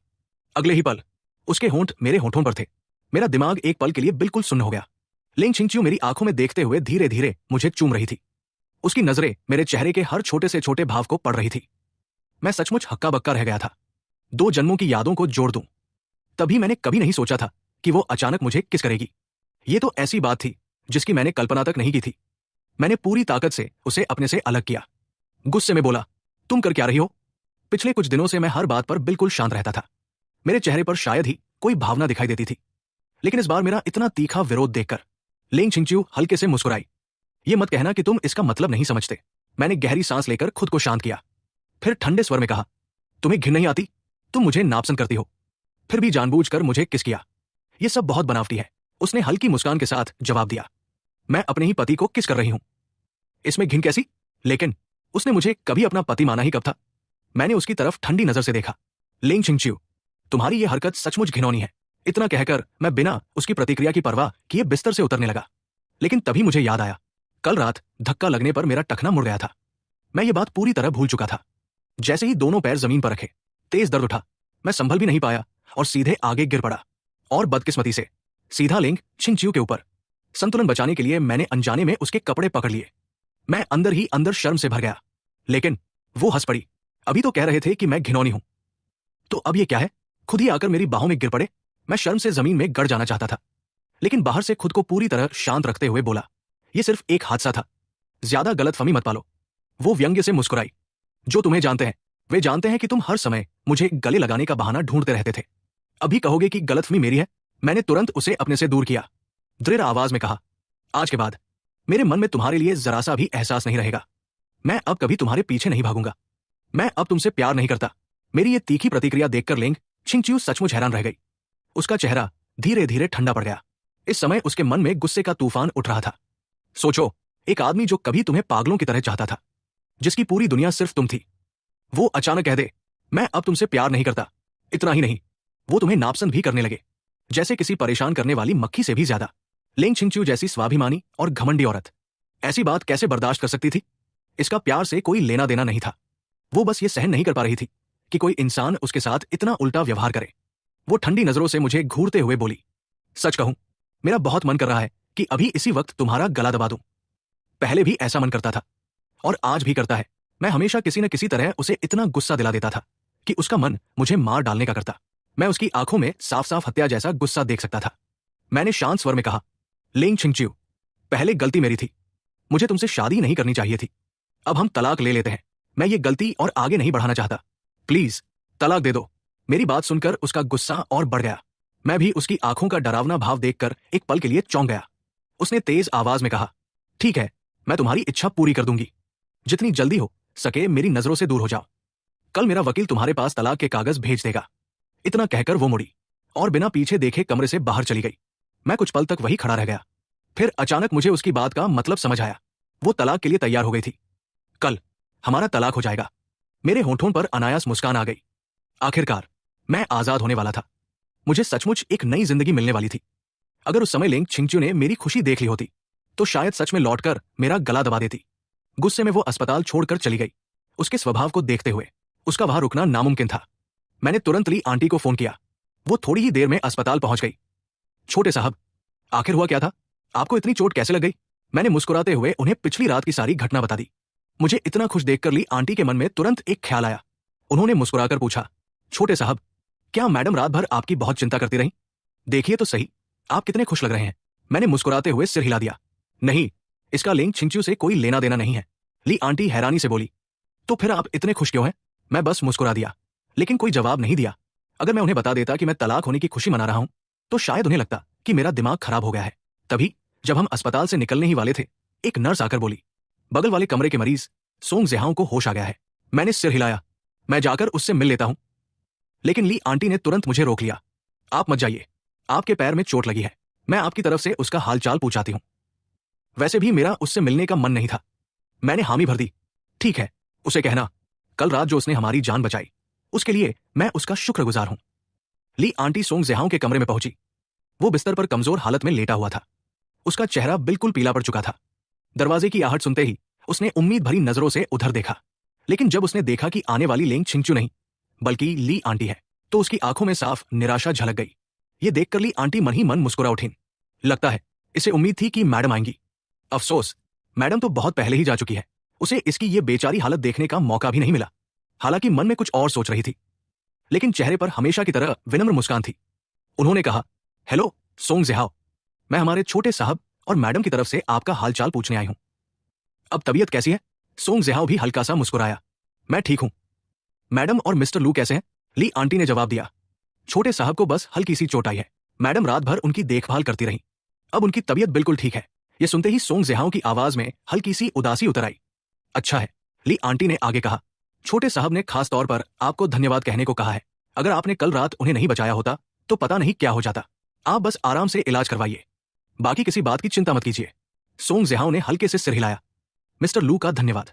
ली आंटी मुस्कुराई। अच्छा, अब आप आराम कीजिए, मैं चलती हूं। इतना कहकर वो कमरे से बाहर चली गई। पूरी बातचीत के दौरान उन्होंने न तो सोंग ज़िहाओ का मजाक उड़ाया और न ही उसके साथ कोई बुरा व्यवहार किया, लेकिन अनजाने में उन्होंने उसे सबसे बड़ा झटका दे दिया। कल रात सबसे ज्यादा घायल वही हुआ था। फिर भी लेंग छिंगच्यू पूरी रात मेरी देखभाल करती रही, जबकि सोंग ज़िहाओ तो ठीक बगल वाले कमरे में भर्ती था। इतनी कम दूरी होने के बावजूद लेंग छिंगच्यू एक बार भी उसे देखने नहीं आई। यहां तक कि उसका हाल पूछने के लिए भी उसने किसी को नहीं भेजा। उल्टा मेरी तरफ से ली आंटी उससे मिलने आई थी। यह बात अपने आप साबित कर रही थी कि लेंग छिंगच्यू की नजर में उसकी चोट उतनी महत्वपूर्ण नहीं थी। सोंग ज़िहाओ खुद भी नहीं समझ पा रहा था कि उसके दिल में इतनी कसक क्यों हो रही है। आखिर पिछली बार जब वो अस्पताल में भर्ती हुआ था तब तो मैडम खुद उसे देखने आई थी, लेकिन इस बार उसने अपनी जान जोखिम में डालकर उनकी जान बचाई। फिर भी उन्होंने उसकी कोई परवाह नहीं की। उसकी छठी इंद्रिय बार बार कह रही थी। हाल के दिनों में बहुत सी बातें उसकी उम्मीद से बिल्कुल अलग हो रही थी। क्यों, वो खुद भी नहीं जानता था। बस इतना महसूस हो रहा था कि सब कुछ जैसे पहले से अलग दिशा में जा रहा है। मैं घर वापस आ गया, नहाने के बाद खाना खाया और फिर अपना सामान पैक करना शुरू कर दिया। कल मेरा तलाक होने वाला था, इसलिए आज ही सारी तैयारी पूरी कर लेनी थी। मैंने ली आंटी को भी मदद के लिए बुला लिया। वो हैरानी से पूछने लगी, छोटे साहब, ये सब सामान क्यों बांध रहे हैं? क्या कहीं शिफ्ट होने वाले हैं? मैंने सिर हिलाया। हाँ, कल मैं यहां से चला जाऊंगा। वो चौंक गई। लेकिन क्यों? मैं उन्हें तलाक वाली बात नहीं बता सकता था। हमारे तलाक की खबर किसी भी हालत में बाहर नहीं जानी चाहिए थी। मैंने बहाना बनाया, बस कुछ दिन बाहर रहना चाहता हूं। लेकिन ली आंटी अभी उलझन में थी। अचानक बाहर क्यों जाना चाहते हैं? मैंने कमरे की तरफ देखते हुए कहा। यह घर बहुत बड़ा है और बहुत खाली खाली लगता है। यहां रहकर घुटन सी होती है, इसलिए कुछ दिन बाहर रहूंगा। मेरी बात सुनकर ली आंटी चिंता से मुझे देखने लगी। छोटे साहब, क्या आपके और मैडम के बीच कुछ हुआ है? मैंने तुरंत सिर हिलाया। नहीं, ऐसी कोई बात नहीं है, बस थोड़ा मन बदलना चाहता हूं। और हाँ, दादाजी को इसके बारे में मत बताइएगा। फिर मैंने मुस्कुराकर कहा, ली आंटी, ज्यादा मत पूछिए, मैं जैसा कहूं बस वैसा कर दीजिए, ठीक है? वो मुस्कुरा पड़ी। ऐसा कब हुआ है कि मैंने आपकी बात नहीं मानी? मैं भी मुस्कुरा दिया। मुझे पता था आप ही मेरे लिए सबसे अच्छी है। ये सुनकर ली आंटी का दिल भर आया। उन्होंने फिर कोई सवाल नहीं किया, बस चुपचाप मेरे साथ सामान समेटने लगी। वैसे भी कुछ बातें जान लेने से कोई फायदा नहीं होता।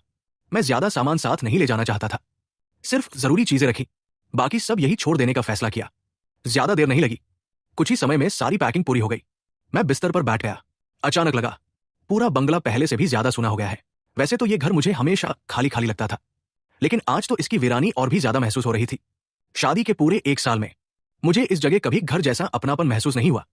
शायद ये घर कभी मेरा था ही नहीं। अच्छी बात बस इतनी थी कि अभी भी मेरे पास लौटने का मौका था। ये सोचकर कि कल से मेरी नई जिंदगी शुरू होगी, मेरे मन में अजीब सी खुशी थी, साथ ही जैसे बरसों का बोझ उतर गया हो। मैं बिस्तर पर लेटा अपने भविष्य के बारे में सोचने लगा। पहले मुझे पढ़ाई से कोई मतलब नहीं था, मेरे दिमाग में हर वक्त सिर्फ लेंग छिंचियो रहती थी। इसी वजह से शादी के बाद मैंने पढ़ाई भी छोड़ दी थी। लेकिन अब मुझे दूसरी जिंदगी मिली थी, मैं उसे यूं ही बर्बाद नहीं कर सकता था। मैं दोबारा पढ़ाई करना चाहता था, लेकिन क्या पढ़ूं, यही सोचकर मैं परेशान हो गया। सच कहूं तो मुझे खुद नहीं पता था कि मुझे किस रास्ते पर चलना चाहिए। आखिर में मैंने खुद से कहा, पहले तलाक हो जाने दो, बाकी सब बाद में सोच लेंगे। उस रात लेंग छिंचियो घर नहीं लौटी। सुबह सुबह मैंने अपना सारा सामान नीचे मंगवा लिया। वैसे भी आज तलाक होना था, पहले से तैयारी कर लेना बेहतर था। मेरा सामान बहुत ज्यादा नहीं था, लेकिन फिर भी कई बड़े सूटकेस भर गए थे। उसी समय लेंग छिंचियो घर में दाखिल हुई। जैसे ही उसकी नजर दरवाजे के पास रखे सूटकेसों पर पड़ी, वो हल्का सा भौहें सिकोड़कर बोली, ये सब क्या है? एक नौकर ने आदर से जवाब दिया, मैडम, ये सारे सूटकेस छोटे साहब के हैं। लेंग छिंचियो तुरंत सब समझ गई। मैं तो उसके घर छोड़ने से पहले ही अपना सामान बांध चुका था। न जाने क्यों उसे अचानक मेरी पुरानी बातें याद आने लगी। छिंचियो दी, मैं सच में आपसे बहुत प्यार करता हूं। इस जिंदगी में मैं सिर्फ आपसे ही प्यार करूंगा। मुझसे शादी कर लीजिए, मैं पूरी जिंदगी आपके साथ रहना चाहता हूं। अब ये सब याद करके उसे बेहद व्यंग्यात्मक लगा। उसे महसूस हुआ कि मैं शायद कभी प्यार का मतलब समझता ही नहीं था। वो सब सिर्फ पाने की जिद थी। शादी को अभी कितना ही समय हुआ था और मैं पहले ही ऊब गया था। शायद मैं उससे कभी प्यार करता ही नहीं था, बस इसलिए उसके पीछे पागल था, क्योंकि वो मुझे नहीं मिल रही थी। अब जब वो मेरी पत्नी बन चुकी थी, तो शायद मैं उससे भी ऊब गया था। पहले मैंने जबरदस्ती उससे शादी की और अब उसी जिद से तलाक मांग रहा था। उसे लगने लगा कि मैं उसकी जिंदगी को मजाक बना रहा हूं। जितना वो सोचती, उतना ही उसका गुस्सा बढ़ता जा रहा था। मैं नाश्ता करके डाइनिंग हॉल से बाहर निकला, तभी मेरी नजर उस पर पड़ी। मैं सहज ही कुछ कहना चाहता था, लेकिन जैसे ही उसकी बर्फ जैसी ठंडी आंखें देखी, मेरे होंठ वहीं रुक गए। लेंग छिंचियो कुछ पल तक मुझे घूरती रही, फिर बिना कुछ कहे ठंडे चेहरे के साथ ऊपर चली गई। मुझे समझ नहीं आया कि वो इतनी नाराज क्यों है, फिर भी मैं उसके पीछे चला गया। मैंने अपना सारा सामान पैक कर लिया है, बस दस्तखत होते ही मैं यहां से चला जाऊंगा। वो मेरी तरफ पीठ किए खड़ी रही, कोई जवाब नहीं दिया। मैंने झिझकते हुए फिर पूछा, वकील कब आएगा? मुझे कुछ नहीं चाहिए, मैं सिर्फ अपना सामान लेकर चला जाऊंगा। फिर भी उसने कोई प्रतिक्रिया नहीं दी। मैंने सोचा, एक आखिरी बात कहकर चला जाता हूं। तुम चिंता मत करो, हमारे तलाक की बात मैं किसी को नहीं बताऊंगा। तलाक की बात कब सबको बतानी है, ये पूरी तरह तुम्हारे ऊपर है। मैंने जो कहा है वो निभाऊंगा। मेरी बात पूरी होते ही अब तक चुप खड़ी लेंग छिंचियो अचानक मुड़ी। उसकी आवाज बर्फ जैसी ठंडी थी। बहुत अच्छे, सच में कमाल कर दिया तुमने। मैं समझ ही नहीं पाया कि वो इतनी गुस्से में क्यों है। मैंने अनायास पूछा, क्या हुआ? क्या अब तुम तलाक नहीं चाहती? वो व्यंग्य से मुस्कुराई। मैंने तो कभी तुमसे शादी करना ही नहीं चाहा था, तो फिर तलाक नहीं चाहने की बात कहां से आ गई? मैंने सिर हिलाया। मुझे पता है, इसीलिए तो मैं इस गलती को जितनी जल्दी हो सके खत्म करना चाहता हूं। उसकी आंखों में गुस्सा और गहरा हो गया। तो तुम्हें भी पता है कि ये एक गलती थी? मैं लेंग छिंचियो अपनी जिंदगी में कभी कोई गलती नहीं करती, और तुम मेरी जिंदगी की सबसे बड़ी और इकलौती गलती हो। आखिर तुमने मेरा पीछा क्यों नहीं छोड़ा? मुझे अपनी इस गलती का हिस्सा क्यों बनाया? तुम आखिर खुद को समझते क्या हो? मेरी आंखें हल्के से कांप उठीं, दिल में गहरी टीस हुई। हाँ, ये सब मेरी ही गलती थी। मैं जानता था कि वह मुझसे प्यार नहीं करती, फिर भी मैंने जिद करके उससे शादी की। मैंने कभी उसके दिल की परवाह नहीं की। मैंने धीमे स्वर में कहा, लेंग छिंचियो, मुझे माफ कर दो। वो ठंडी हंसी हंसी, एक सॉरी बोल देने से सब ठीक हो जाएगा? तुम जानते भी हो मैं तुमसे कितनी नफरत करती हूं। इस दुनिया में अगर कोई इंसान मुझे सबसे ज्यादा नापसंद है तो वो तुम हो। मेरा चेहरा सफेद पड़ गया। लगता है मैं सचमुच बहुत बुरा इंसान था, इतना कि कोई मुझसे इतनी नफरत करे। मैंने धीरे से कहा, अब मैं कुछ भी ठीक नहीं कर सकता, नहीं बीती बातें बदल सकता हूं।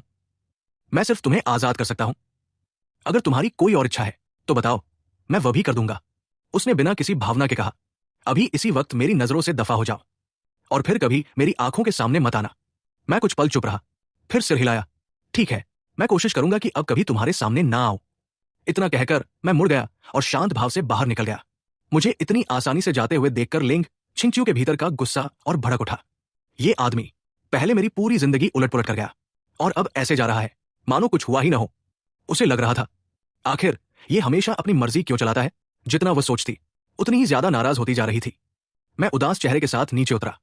ली आंटी ने मुझे देखते ही पूछा, छोटे साहब क्या हुआ? मैंने धीरे से कहा, ली आंटी चलते हैं अभी। उन्होंने चिंता से पूछा, आपका और मैडम का फिर झगड़ा हुआ है क्या? मैंने सिर हिलाया, नहीं बस अब निकलते हैं। ली आंटी ने मन ही मन आह भरी। मेरी शादी कितनी दुखद थी, वो सब कुछ अपनी आंखों से देखती आई थी, लेकिन ये मेरी जिंदगी थी, उसमें दखल देने का उन्हें कोई हक नहीं था। नौकरों ने सारे सूटकेस कार में रख दिए। मैं कार के दरवाजे पर खड़ा होकर आखिरी बार उस बंगले को देखने लगा। दिल में कई तरह की भावनाएं थी, लेकिन उनमें जरा भी मोह नहीं था। कारण चाहे जो भी रहा हो, अब मेरे दिल में लिंग छिंगच्यू के लिए कोई भावना नहीं बची थी। यही सब कुछ खत्म हो जाना चाहिए। वैसे भी वो कभी मुझसे प्यार नहीं करती थी। एक असफल शादी शायद उसकी जिंदगी पर कोई असर भी नहीं डालेगी। आखिर वो इतनी सफल, इतनी सम्मानित और इतनी मजबूत औरत थी। उसके लिए ये बस एक छोटा सा हादसा होगा। कुछ देर बाद कार चल पड़ी। पूरे रास्ते मैं चुप बैठा रहा। आखिर ली आंटी से रहा नहीं गया। उन्होंने धीरे से पूछा, छोटे साहब आप सच में ठीक है ना? मैंने खिड़की के बाहर देखते हुए कहा, ली आंटी क्या मैंने लिंग छिंगच्यू से शादी करने की जिद करके बहुत बड़ी गलती की थी? वो एक पल के लिए चुप रह गई, फिर बोली, लेकिन छोटे साहब यही तो आपका सबसे बड़ा सपना था। मैं कड़वी मुस्कान के साथ बोला, लेकिन मैंने कभी उसके दिल के बारे में नहीं सोचा। वो मुझसे प्यार ही नहीं करती थी। मैं खुद पर हंस पड़ा। अब समझ आया वो मुझसे इतनी नफरत क्यों करती थी और पिछले जन्म में मैंने अपनी जिंदगी क्यों बर्बाद कर ली। ली आंटी कुछ देर सोचती रही, फिर बोली, मैडम के मन में क्या था मैं नहीं जानती, लेकिन उनका स्वभाव सब जानते हैं। वो जो नहीं करना चाहती उन्हें कोई मजबूर नहीं कर सकता। उस समय उन्होंने आपसे शादी की तो शायद उसके पीछे उनका भी कोई कारण रहा होगा। उनकी बात सुनकर मैं अचानक सोच में पड़ गया। सही तो कह रही है, अगर लिंग छिंगच्यू सचमुच शादी नहीं करना चाहती तो कोई भी उसे मजबूर नहीं कर सकता था। वो चाहती तो सगाई के बाद शादी की तारीख टालती रहती, फिर आराम से रिश्ता भी तोड़ सकती थी, लेकिन उसने ऐसा नहीं किया। उसने आखिरकार मुझसे शादी कर ली। मैंने इस बारे में पहले कभी सोचा ही नहीं था। मैं हमेशा यही मानता रहा कि उसे जबरदस्ती मुझसे शादी करनी पड़ी, लेकिन यह बात पूरी तरह सही नहीं लग रही थी।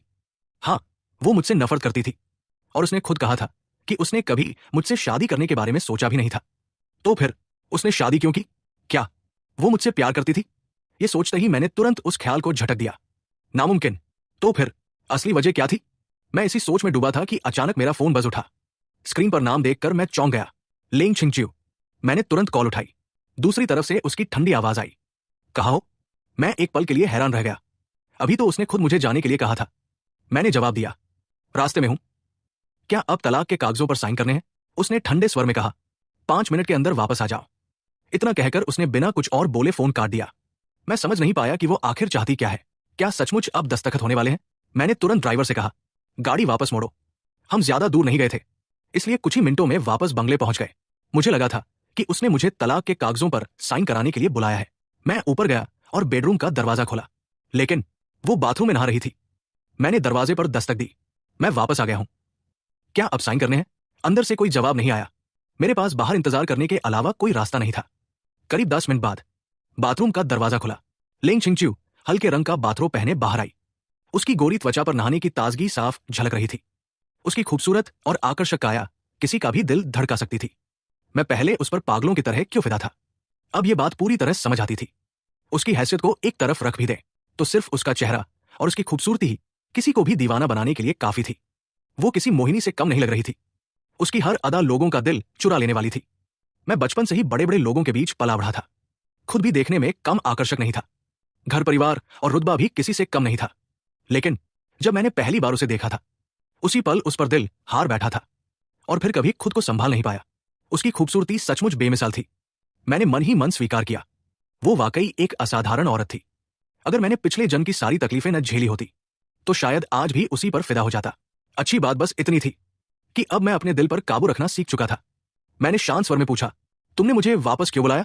उसने ठंडी नजर से मेरी तरफ देखा, फिर नाराज लहजे में बोली, किसने कहा था कि तुम अपनी मर्जी से चले जाओ? मेरे गले में जैसे शब्द अटक गए। अभी कुछ देर पहले तो उसी ने मुझे निकल जाने के लिए कहा था, लेकिन मैं बेकार की बहस नहीं करना चाहता था। मैंने सिर्फ इतना पूछा, आखिर मुझे वापस क्यों बुलाया? उसने बिना कुछ कहे अपना फोन उठाया, एक मैसेज खोला और फोन मेरी तरफ बढ़ा दिया। मैंने स्क्रीन पर लिखा संदेश पढ़ा, छिंगच्यू, क्या तुम्हारा और जेचुआन का फिर झगड़ा हो गया है? मैं कुछ दिनों के लिए तुम्हारे यहां रहने आ रही हूं। दोपहर तक पहुंच जाऊंगी। अगर तुम दोनों फ्री हो तो साथ में लंच करेंगे। माँ, ये मेरी सास का मैसेज था। मैंने हैरानी से उसकी तरफ देखा। तुम्हारी माँ आ जाने वाली है, उसने बिना कोई भाव बदले कहा। जब तक वो यहां है कोई गड़बड़ मत करना। तलाक की बात उन्हें बिल्कुल नहीं पता चलनी चाहिए, समझे? उसकी आंखों में साफ चेतावनी थी। मैं समझ गया कि यह बात किसी भी हालत में छिपानी होगी। हालांकि मुझे समझ नहीं आ रहा था कि वो अपने माता पिता से भी ये बात क्यों छिपाना चाहती है। फिर भी मैंने सिर हिलाया। चिंता मत करो, मैंने अब तक किसी को कुछ नहीं बताया, और जब तक मैं खुद कुछ नहीं कहूंगा, लोग चाहे जितना शक करें, उन्हें यकीन नहीं होगा कि हमारा सचमुच तलाक होने वाला है। वैसे भी सब जानते हैं कि मैं उससे कितना प्यार करता हूं। ऐसे में कोई भी ये नहीं मानेगा कि मैं उससे तलाक ले सकता हूं। कुछ पल सोचने के बाद मैंने फिर कहा, क्या पहले तलाक के कागजों पर साइन नहीं कर सकते? मैं उसके बाद भी तुम्हारे साथ सबके सामने पति पत्नी होने का नाटक करता रहूंगा। लेंग छिंगच्यू के होठों पर ठंडी मुस्कान उभर आई। तुम्हें लगता है मैं ऐसा सौदा करूंगी जिसमें मेरे हाथ में कोई नियंत्रण ही न रहे? अगर पहले तलाक हो गया तो उसके बाद मैं उसके कहे अनुसार चलूं या नहीं, ये पूरी तरह मेरी मर्जी होगी। मैं उलझन में पड़ गया। लेकिन तुमने तो कहा था कि आज साइन करेंगे। सच तो यह था कि मैं कल से ही इस पल का इंतजार कर रहा था। अगर आज तलाक नहीं हुआ तो मुझे सचमुच निराशा होगी। मैंने समझाने की कोशिश की, हम चुपचाप साइन कर सकते हैं, किसी को पता भी नहीं चलेगा। मैं तुम्हारा पूरा साथ दूंगा, तुम्हारे मम्मी पापा को भी कुछ पता नहीं चलने दूंगा। इन दिनों लेंग छिंगच्यू को सबसे ज्यादा जिस बात से चिढ़ होने लगी थी वो थी मेरे मुंह से बार बार तलाक शब्द सुनना।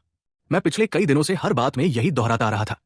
उसने ठंडे स्वर में कहा, मुझे याद दिलाने की जरूरत नहीं है, मैं तुमसे तलाक जरूर लूंगी, लेकिन अभी नहीं। अभी तलाक लेना भूल जाओ। मेरे पास मानने के अलावा कोई रास्ता नहीं था। मैंने पूछा, तो कम से कम कोई समय तो बता दो। मैं आखिर कब तक इंतजार करूं? मैं हमेशा इंतजार नहीं कर सकता। असल में मुझे डर था कि कहीं मेरा धैर्य जवाब न दे जाए। उसके भीतर गुस्सा फिर से उभर आया, लेकिन इस बार उसने खुद को संभाल लिया। मेरे लिए तलाक लेना इतना आसान नहीं है। जब सारी तैयारी पूरी हो जाएगी तब मैं खुद तुमसे तलाक लूंगी। उस दिन तुम चाहो या न चाहो तलाक होकर रहेगा। मुझे पूरा यकीन था वो भी मेरी ही तरह इस शादी को जल्द खत्म करना चाहती थी। जब इस गलत शादी की शुरुआत मेरी वजह से हुई थी तो उसे खत्म करने में भी मुझे उसका साथ देना चाहिए। मैंने धीरे से कहा, ठीक है, जब तक तुम तैयार नहीं हो जाती मैं इंतजार कर लूंगा। मैं तुम्हारा पूरा साथ दूंगा। बस आज जो कहा है उसे भूलना मत। वो हल्का सा हंसी। तुम्हें लगता है मैं अपनी बात से पलट जाऊंगी? मुझे तो ज्यादा डर है कि कहीं आखिर में पलटने वाले तुम न निकलो। मैंने तुरंत हाथ उठाकर कहा, ऐसा कभी नहीं होगा। मैं अपनी बात से बिल्कुल नहीं पलटूंगा। वो अब मुश्किल से अपना गुस्सा रोक पा रही थी। अब निकलो यहां से, मुझे आराम करना है। मैं वही खड़ा रहा। मैंने पूछा, अब मैं किस कमरे में रहूं? उसने आंखें सिकोड़कर मेरी तरफ देखा। इतना बेवकूफी भरा सवाल भी पूछना पड़ रहा है? जाहिर है तुम मेरे ही कमरे में रहोगे। अगर हम अलग अलग कमरों में रहने लगे तो उसकी मां को तुरंत शक हो जाता। अभी किसी भी हालत में उसके माता पिता को हमारे तलाक की भनक नहीं लगनी चाहिए थी। कुछ पल बाद उसने कहा, जल्दी जाकर अपना सारा सामान वापस कमरे में रखवा दो। इतना कहकर वो बाहर चली गई। मैंने कोई विरोध नहीं किया। फौरन नौकरों को बुलाकर अपना सारा सामान फिर से उसी कमरे में रखवा दिया। लेंग छिंगच्यू के माता पिता भी इसी सिटी में ही रहते थे, बस उनका घर यहां से थोड़ा दूर था। कभी कभी मैं भी लेंग छिंगच्यू के साथ उनके घर खाने पर चला जाता था। उसके पिता लेंग परिवार के मुखिया और लेंग ग्रुप के संस्थापक थे। बहुत रौबदार और प्रभावशाली व्यक्ति। वही उसकी मां झाओ शुहुआ। सुना था कि अपनी जवानी में वो पूरे सी सिटी की सबसे खूबसूरत महिला मानी जाती थी। सिर्फ सुंदर ही नहीं, बेहद शिक्षित और संस्कारी भी थी। लेंग छिंगच्यू ने अपने माता पिता की हर अच्छी बात विरासत में पाई थी। वो सचमुच हर मायने में परफेक्ट लगती थी। मेरे पास अगर कुछ था तो बस अच्छा परिवार और ठीक ठाक शक्ल सूरत। बाकी किसी बात में मैं उसके सामने नहीं टिकता था। अच्छी बात यह थी कि झाओ शुहुआ ने कभी मुझे नापसंद नहीं किया। वो हमेशा मेरे साथ बहुत अच्छा व्यवहार करती थी, इसलिए मुझे उनके सामने अभिनय करने की ज्यादा चिंता नहीं थी। बस इतना ध्यान रखना था कि उन्हें हमारे तलाक का जरा भी शक न हो। दोपहर ठीक 12 बजे झाओ शुहुआ समय पर पहुंच गई। मैं और लेंग छिंगच्यू दोनों उन्हें लेने बाहर गए। एक शानदार रोल्स रॉयस आकर रुकी। उसमें से झाओ शुहुआ उतरी। उनका व्यक्तित्व बेहद शालीन और गरिमामय था। उन्हें देखकर ऐसा लगता था जैसे उम्र उन पर रुकी हुई हो। करीब 60 साल की होने के बावजूद वो मुश्किल से 40 साल की लगती थी। उनकी त्वचा और फिटनेस देखकर कोई भी दंग रह जाए। मैं मन ही मन उनकी बहुत इज्जत करता था। लेंग छिंगच्यू ने आदर से कहा, मां। हालांकि उसके चेहरे पर हमेशा की तरह कोई भाव नहीं था। मैंने भी मुस्कुराकर कहा, मां। झाओ शुहुआ ने तुरंत बनावटी नाराजगी दिखाई। क्या बात है? मां को देखकर तुम दोनों जरा भी खुश नहीं हुए? हर समय इतना गंभीर चेहरा क्यों बनाए रखते हो? जरा मुस्कुराया भी करो। उदास चेहरे बिल्कुल अच्छे नहीं लगते। फिर उन्होंने प्यार से शिकायत की, कितने दिन हो गए तुम दोनों घर नहीं आए? हर बार मुझे ही बुलाना पड़ता है। मैं कुछ बोल ही नहीं पाया। वो हंस पड़ी। ठीक है, मुझे पता है छिंगच्यू आजकल बहुत बिजी रहती है और अचवान, तुम्हें तो बस मेरी बेटी ही दिखाई देती है। माँ याद ही कहाँ रहती है? मैं शर्माते हुए बोला। ऐसी बात नहीं है, मेरे लिए तो आप भी मेरी अपनी माँ जैसी है। झाओ शुहुआ मुस्कुरा दी। बस मेरी बेटी का अच्छे से ख्याल रखना, यही मेरे लिए काफी है। चलो अंदर चलते हैं, इस बार मैं कुछ दिन यही रहने वाली हूं। आराम से बैठकर खूब बातें करेंगे। मैं चुपके से लेंग छिंगचियो की तरफ देखने लगा। उसी समय उसने भी मेरी तरफ देखा। हम दोनों की नजरें मिली और बिना कुछ कहे हम एक दूसरे का मतलब समझ गए। दोपहर का खाना पहले से तैयार था। हम सब सीधे डाइनिंग टेबल पर बैठ गए। खाते खाते लेंग छिंगचियो ने धीमे से पूछा, माँ, क्या आप सचमुच कुछ दिन यही रहेंगी? पापा ने मान लिया। उसके माता पिता हमेशा साथ रहते थे, इतने सालों में शायद ही कभी अलग हुए हों। ऐसे में झाओ शुहुआ का अकेले यहां आना थोड़ा अजीब था। वो मुस्कुराई। उन्हें मानना है या नहीं, उससे क्या फर्क पड़ता है, फैसला मैं करती हूं। लेंग छिंगचियो ने मजाक में पूछा, कहीं आप दोनों का झगड़ा तो नहीं हुआ? झाओ शुहुआ ने प्यार से उसके सिर पर हल्की सी चपत लगाई। कैसी बेकार बातें करती हो, मैं तो इसलिए आई हूं कि कहीं तुम दोनों के रिश्ते में कोई दिक्कत ना आ जाए। असल में उनके आने की असली वजह कुछ और थी। वो हमारी शादीशुदा जिंदगी में दखल देने नहीं आई थी, बल्कि उन्हें अपने नाती नातिन की इतनी बेसब्री से प्रतीक्षा थी कि अब उनसे इंतजार नहीं हो रहा था। हमारी शादी को इतना समय हो चुका था, लेकिन लेंग छिंगचियो अब तक मां नहीं बनी थी। इसलिए उन्होंने तय किया था कि कुछ दिन हमारे साथ रहकर किसी तरह हमें बच्चा करने के लिए प्रेरित करें। लेकिन न मुझे इसका पता था और नहीं लेंग छिंगचियो को। हम दोनों तो यही समझ रहे थे कि बस उनके सामने पति पत्नी होने का नाटक ठीक से निभाना है। दिन भर लेंग छिंगचियो ऑफिस में रही। रात काफी देर से वो कमरे में लौटी। दरवाजा खोलते ही उसकी नजर बिस्तर पर सोए हुए मुझ पर पड़ी। कमरे में हल्की सी गुलाब की खुशबू फैली हुई थी। वो अपने कपड़े लेकर बाथरूम में चली गई। असल में मैं सोया नहीं था, बस उसका सामना नहीं करना चाहता था, इसलिए सोने का नाटक कर रहा था। कुछ देर बाद वो नहाकर बाहर आई। बिस्तर के किनारे बैठी। मैं उसकी तरफ पीठ किए लेटा था, लेकिन मुझे महसूस हो गया कि वो भी मेरे बगल में आकर लेट गई है। वो भी मेरी तरफ पीठ करके लेट गई। कुछ ही देर बाद कमरे की लाइट बंद हो गई। चारों ओर अंधेरा छा गया। तब जाकर मैंने राहत की सांस ली और सचमुच सोने की कोशिश करने लगा। मैं आमतौर पर उसे छूता नहीं था, सिवाय उन मौकों के जब उसे खुद मेरी जरूरत होती या दोनों का मूड अच्छा होता। बाकी समय लेंग छिंगचियो किसी तत्सविनी की तरह रहती थी। उसे जरा भी चिंता नहीं थी कि मैं जबरदस्ती कुछ करूंगा, क्योंकि अगर वो मना कर देती तो मैं कभी उसकी इच्छा के खिलाफ उसे छूता भी नहीं था। वो आराम से सो गई। मुझे भी लगा था कि जल्दी नींद आ जाएगी, लेकिन कमरे में फैली गुलाब की खुशबू जाने क्यों बार बार उसके नर्म एहसास की याद दिला रही थी। धीरे धीरे मेरा शरीर बेचैन होने लगा। आंखें बंद करते ही पुरानी यादें और भी साफ होकर सामने आने लगी।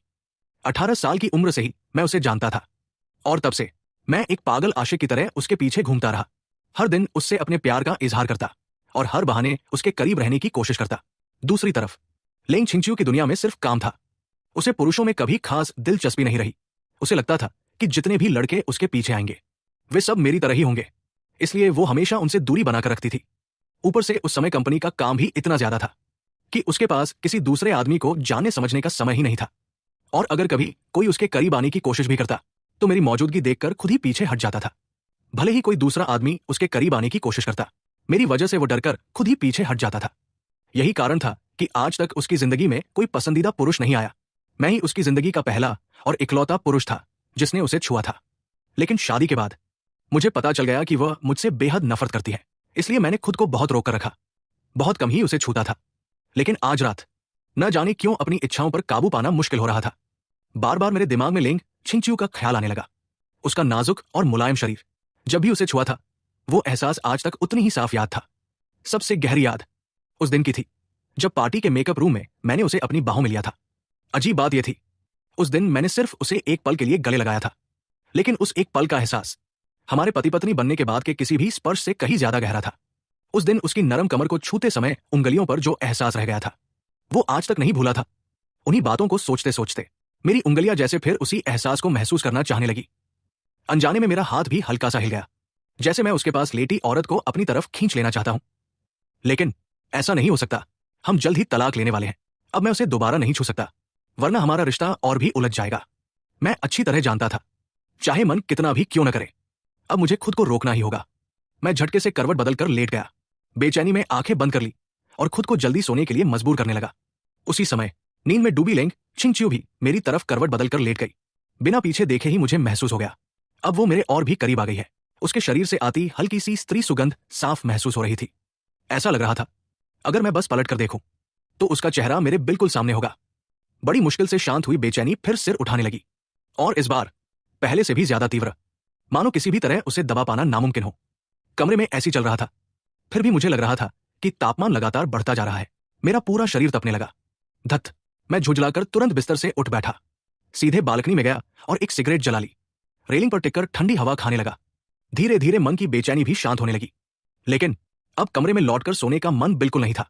रात यूं ही बीत गई। दूसरी तरफ लेंग छिंगचिू को उस रात कई दिनों बाद सबसे अच्छी नींद आई। उसे एक भी सपना नहीं आया। पिछली रात झाओ शुहुआ ने उसे एक खास खुशबू वाली अगरबत्ती दी थी, जो मन को शांत रखती थी। उसे भी उम्मीद नहीं थी कि उसका असर इतना अच्छा होगा। सुबह वो आलस भरी मुस्कान के साथ उठी और आराम से अंगड़ाई ली। उसी समय बाथरूम का दरवाजा खुला। मैं नहाकर बाहर आया। एक नजर में ही समझ गया, वो बहुत चैन की नींद सोई है। उसके चेहरे की ताजगी सब कुछ बता रही थी। हमारी नजरें मिली। उसने धीरे से हाथ नीचे किए और सामान्य स्वर में कहा, गुड मॉर्निंग।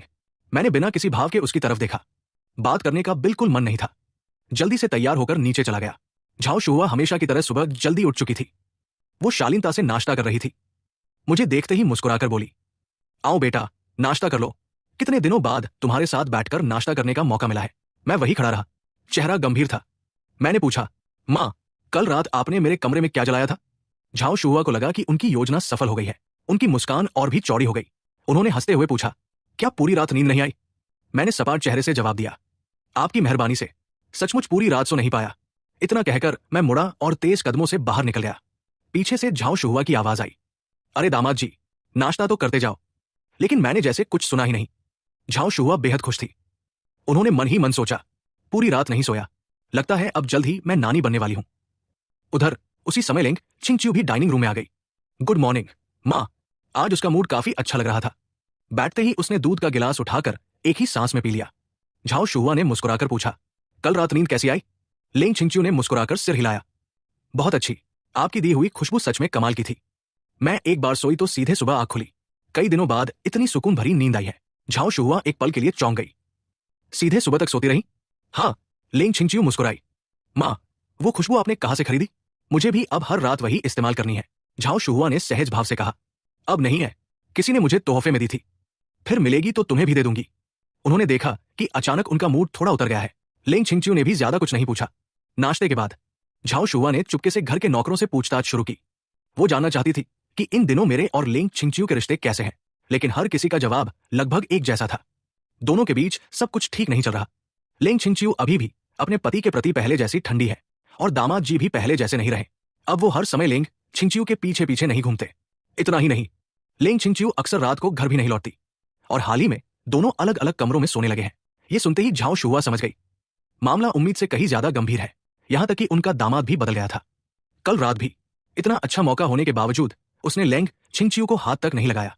यानी इन दोनों की शादी सचमुच संकट में थी। दोपहर को झाओ शुहुआ ने खुद रसोई में जाकर लेंग छिंगचिू की पसंद के कई व्यंजन बनाए। फिर प्यार से कहा, ये टिफिन छिंगचिू के लिए ऑफिस लेकर जाओ। मेरा बिल्कुल मन नहीं था, लेकिन मना करने की कोई वजह भी नहीं थी। आखिर ये मेरी सास के हाथ का बना खाना था। वो चाहती थी कि उनकी बेटी अपने हाथ का खाना खाए, इसलिए मुझे ही ये पहुंचाना था। ऊपर से मुझे अब भी उनके सामने एक प्यार करने वाले पति का अभिनय करना था। पहले वाला मैं तो कभी भी लेंग छिंगचिू से मिलने का कोई मौका नहीं छोड़ता, इसलिए अब भी मैं कोई बहाना नहीं बना सकता था। खैर, सिर्फ खाना पहुंचाना ही तो था, मुझे उससे कोई फर्क नहीं पड़ता था। मैं लेंग ग्रुप के मुख्यालय पहुंचा। गाड़ी से उतरकर मैंने धूप का चश्मा लगाया और सीधे अंदर चला गया। इस कंपनी से मैं अच्छी तरह वाकिफ था।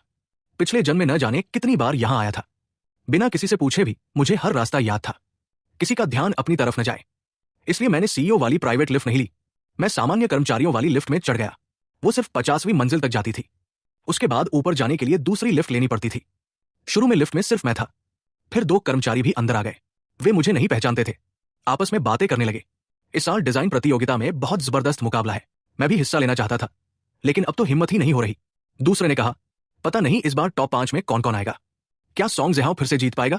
उसे कंपनी में आए अभी 2 साल भी नहीं हुए। पहले ही साल उसने डिजाइन प्रतियोगिता का पहला पुरस्कार जीत लिया था। इस साल तो वो सेक्रेटरी डायरेक्टर भी बन गया था। हालांकि बाद में उसकी पदावंती हो गई, लेकिन डिजाइन विभाग में आज भी उसका कोई मुकाबला नहीं है। सुना है वो इस बार भी प्रतियोगिता की पूरी तैयारी कर रहा है।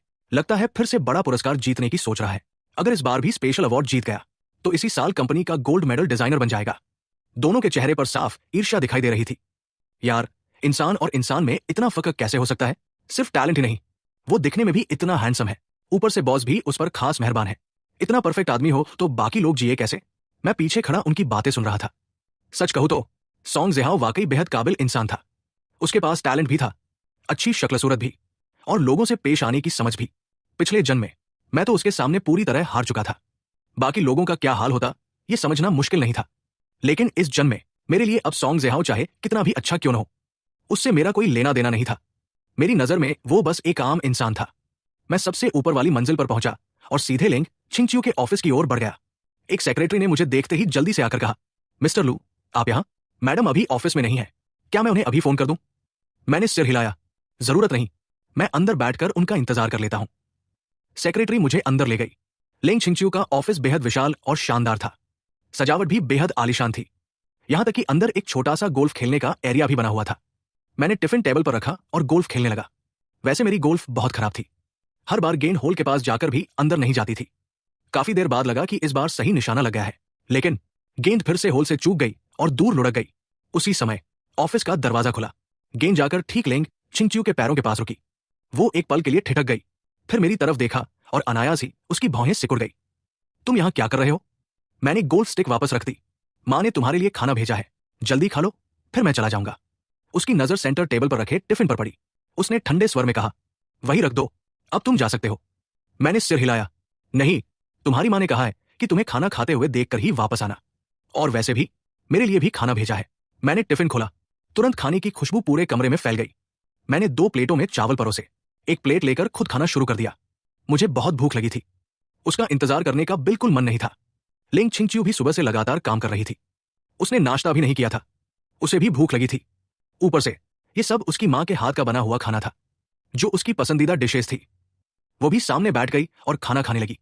साथ ही उसने अपनी असिस्टेंट से कहा, रिपोर्ट जारी रखो। वो खाना खाते खाते भी ऑफिस की रिपोर्ट सुनती रही। मैं मन ही मन बड़बड़ाया, ये औरत तो खाते समय भी काम करती है, क्या दुनिया के सारे लोग इसकी तरह वर्कहॉलिक होते हैं?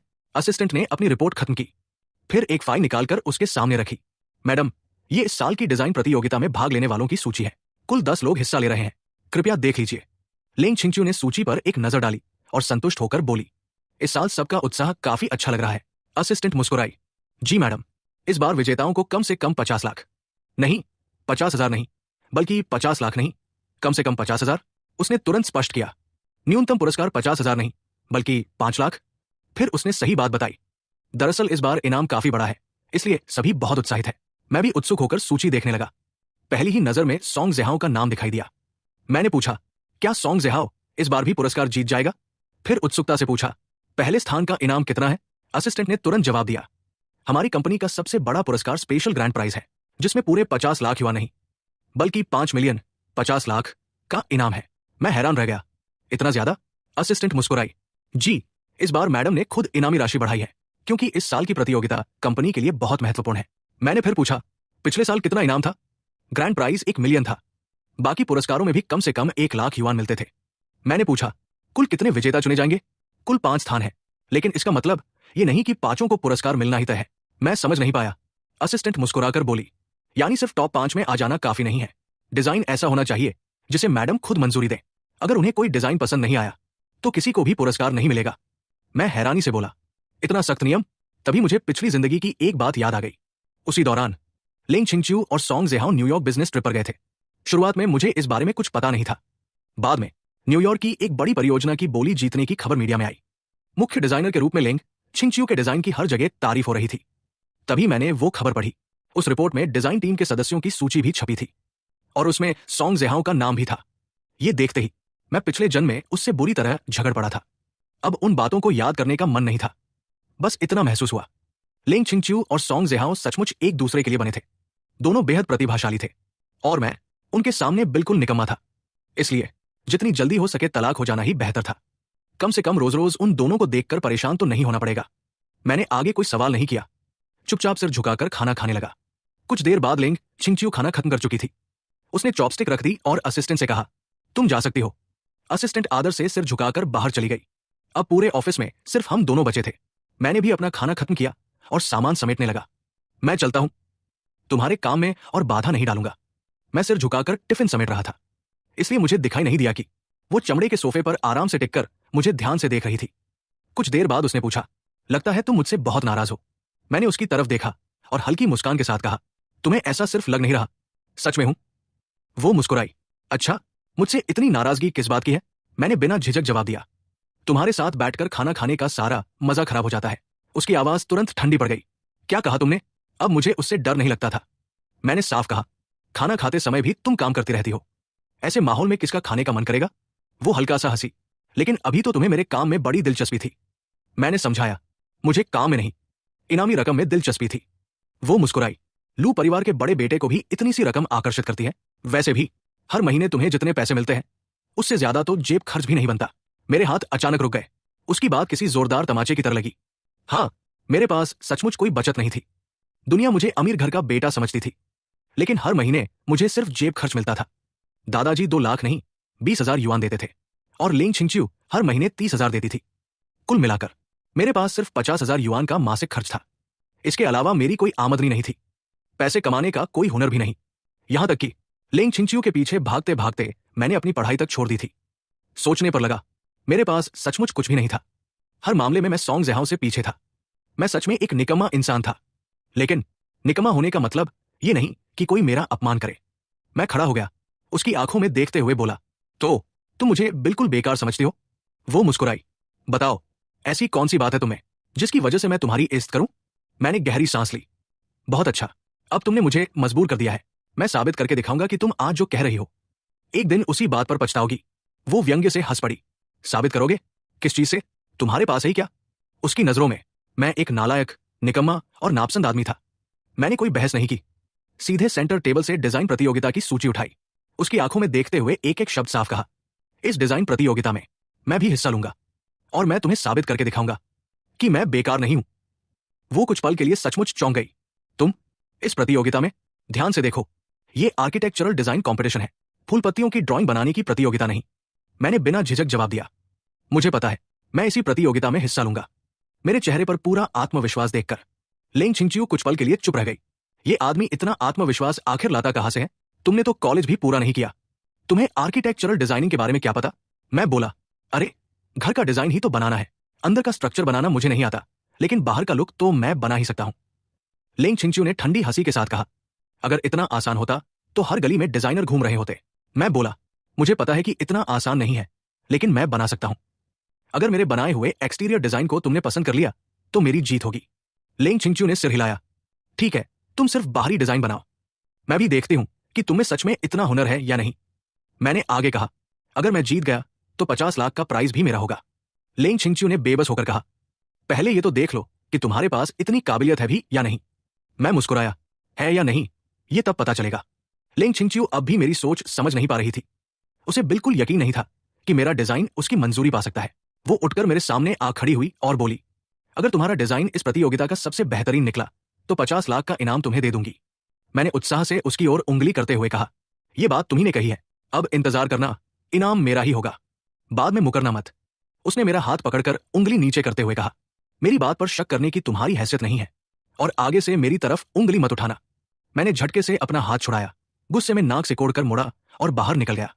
पीछे से लेंग छिंगच्यू ने ठंडे स्वर में आदेश दिया, अपना सामान भी साथ ले जाओ। मैंने पीछे मुड़कर भी नहीं देखा और कहा, जो पहले खा ले उसे बर्तन धोने की जरूरत नहीं होती, जो बाद में खाए वही साफ करेगा। धड़ाम, मैंने दरवाजा जोर से बंद किया और बाहर निकल गया। घर पहुंचने के बाद पता चला कि सासू मां झाओ शुहुआ वापस जा चुकी थी। ससुर जी उन्हें बुलाकर ले गए थे। मुझे पहले से ही पता था कि सासू मां ज्यादा दिन यहां रुक ही नहीं सकती। उनकी और ससुर जी की आपस में इतनी अच्छी बनती थी कि वे एक दूसरे से ज्यादा देर दूर रह ही नहीं सकते थे। एक रात रुक जाना ही शायद उनकी हद थी। लेकिन जाते जाते झाओ शुहुआ ली मां के लिए एक संदेश छोड़ गई थी। उन्होंने कहा था कि अब से हर दोपहर मैं खुद लेंग छिंगच्यू के लिए लंच लेकर जाऊंगा और उसके साथ बैठकर खाना भी खाऊंगा। अगर मैंने ऐसा नहीं किया तो वे खुद वापस आकर हमारी निगरानी करेंगी। मैं बिल्कुल नहीं चाहता था कि वे फिर लौटें, वरना मुझे दोबारा लेंग छिंगच्यू के साथ एक ही कमरे में रहना पड़ता। इसलिए मैंने रोज उसके लिए लंच ले जाने की बात मान ली। वैसे भी ज्यादा दिन की बात नहीं थी, जल्दी हमारा तलाक हो जाएगा। मैंने ली मां से कहा, ली मां, मेरा सारा सामान वापस कमरे में रखवा दीजिए, मैं गेस्ट रूम में जाकर सो जाऊंगा। ली मां झिझकते हुए बोली, छोटे मालिक, समधन जी को पता चल गया है कि आप और मैडम अलग अलग कमरों में सोते हैं। उन्होंने हम सबको कहा है कि अगर आप दोनों फिर से अलग सोए तो उन्हें तुरंत बता दें। मेरा सिर दर्द करने लगा। अगर यह पिछला जन्म होता तो सासू मां की ये मदद मुझे बहुत अच्छी लगती, लेकिन इस जन्म में मुझे इसकी बिल्कुल जरूरत नहीं थी। मैंने मन ही मन सोचा, कोई बात नहीं, बस कुछ दिन और सहना है। जैसे ही लेंग छिंगच्यू अपनी सारी तैयारी पूरी कर लेगी, हमारा तलाक हो जाएगा। तब तक बस अभिनय करना पड़ेगा। वैसे भी एक कमरे में सोने का मतलब यह नहीं था कि हमारे बीच कुछ होगा। हम दोनों एक दूसरे को पसंद तक नहीं करते थे। चाहे लेंग छिंगच्यू मेरे सामने बिना किसी कपड़े के भी खड़ी हो जाए, मैं उसे हाथ तक नहीं लगाऊंगा। मुझे अपने ऊपर पूरा भरोसा था और यह भरोसा भी उसी ने मुझे दिया था। इस समय मेरे लिए सबसे जरूरी काम था डिजाइन बनाना। मैंने खुद को कमरे में बंद किया और स्केच बनाने बैठ गया। अच्छी बात यह थी कि बचपन में मैंने ड्राइंग सीखी थी, इसलिए बेसिक स्केचिंग मेरे लिए मुश्किल नहीं थी। जहां तक बिल्डिंग के डिजाइन की बात थी, वो तो मैं पहले ही तय कर चुका था। पिछले जन्म में लेंग छिंगच्यू के हर डिजाइन से मैं अच्छी तरह वाकिफ था। खासतौर पर न्यूयॉर्क की उस प्रतियोगिता के लिए उसने जो डिजाइन बनाया था, उसका रूप मुझे अब भी याद था। मैं हंसते हुए बोला, लेंग छिंगच्यू, तुमने ही मुझे मजबूर किया है। अब मैं तुम्हारी ही डिजाइन से तुम्हें हराऊंगा। मैं चालाकी भरी हंसी हंसते हुए ड्राइंग बनाने लगा, लेकिन जल्द ही मुझे एहसास हुआ कि मैंने बात बहुत आसान समझ ली थी। मुझे उसके डिजाइन लगभग 70-80% तक ही याद थे। हर छोटी बड़ी डिटेल याद नहीं थी। कई बार बनाने के बाद भी मुझे लगता रहा कि कुछ ना कुछ कमी रह गई है। मैं आधे अधूरे काम से संतुष्ट नहीं होना चाहता था। आखिर मुझे 50 लाख का इनाम जीतना था। मैंने तो पहले ही सोच लिया था कि वो पैसे मिलते ही दोबारा पढ़ाई शुरू करूंगा, वरना मैं सारी जिंदगी निकम्मा ही बना रहूंगा और लेंग छिंगच्यू हमेशा मुझे बेकार समझती रहेगी। इस बार मुझे ये मौका हर हाल में पकड़ना था। यही मेरी जिंदगी बदलने की पहली सीढ़ी थी। वैसे अगर मैं पढ़ना चाहता तो दादाजी खुशी खुशी पूरा खर्च उठाते, मुझे जितने पैसे चाहिए होते दे देते। लेकिन अब मेरी शादी हो चुकी थी। मैं अब और दादाजी के पैसों पर निर्भर नहीं रहना चाहता था। उन्होंने पूरी जिंदगी मेरा ख्याल रखा था। अगर अब भी उन्हीं पर बोझ बना रहता तो बड़े चाचा का परिवार मुझे और भी ज्यादा निकम्मा समझता। पुनर्जन्म के बाद मेरी सिर्फ 2 इच्छाएं थी। पहली, अब कभी लेंग छिंगच्यू के पीछे पागल नहीं बनूंगा। दूसरी, दादाजी को मेरी वजह से फिर कभी चिंता नहीं करनी पड़ेगी। अब आगे की जिंदगी मुझे अपने दम पर बनानी थी। डिजाइन प्रतियोगिता में अभी समय था। मैंने तय किया कि तब तक जितना हो सके आर्किटेक्चर सीखूंगा और अपने डिजाइन को बेहतर बनाऊंगा। खुशकिस्मती से लेंग छिंगच्यू की स्टडी में इस विषय की ढेर सारी किताबें थी। मैं तुरंत वहां गया और आर्किटेक्चर की किताबें निकालकर पढ़ने लगा। उन्हीं किताबों के बीच मुझे एक मोटी डिजाइन नोटबुक भी मिली। वो लेंग छिंगच्यू की सभी पुरस्कार विजेता डिजाइनों का निजी कलेक्शन था। किताब में उसके बनाए हुए स्केच और डिजाइन भरे पड़े थे।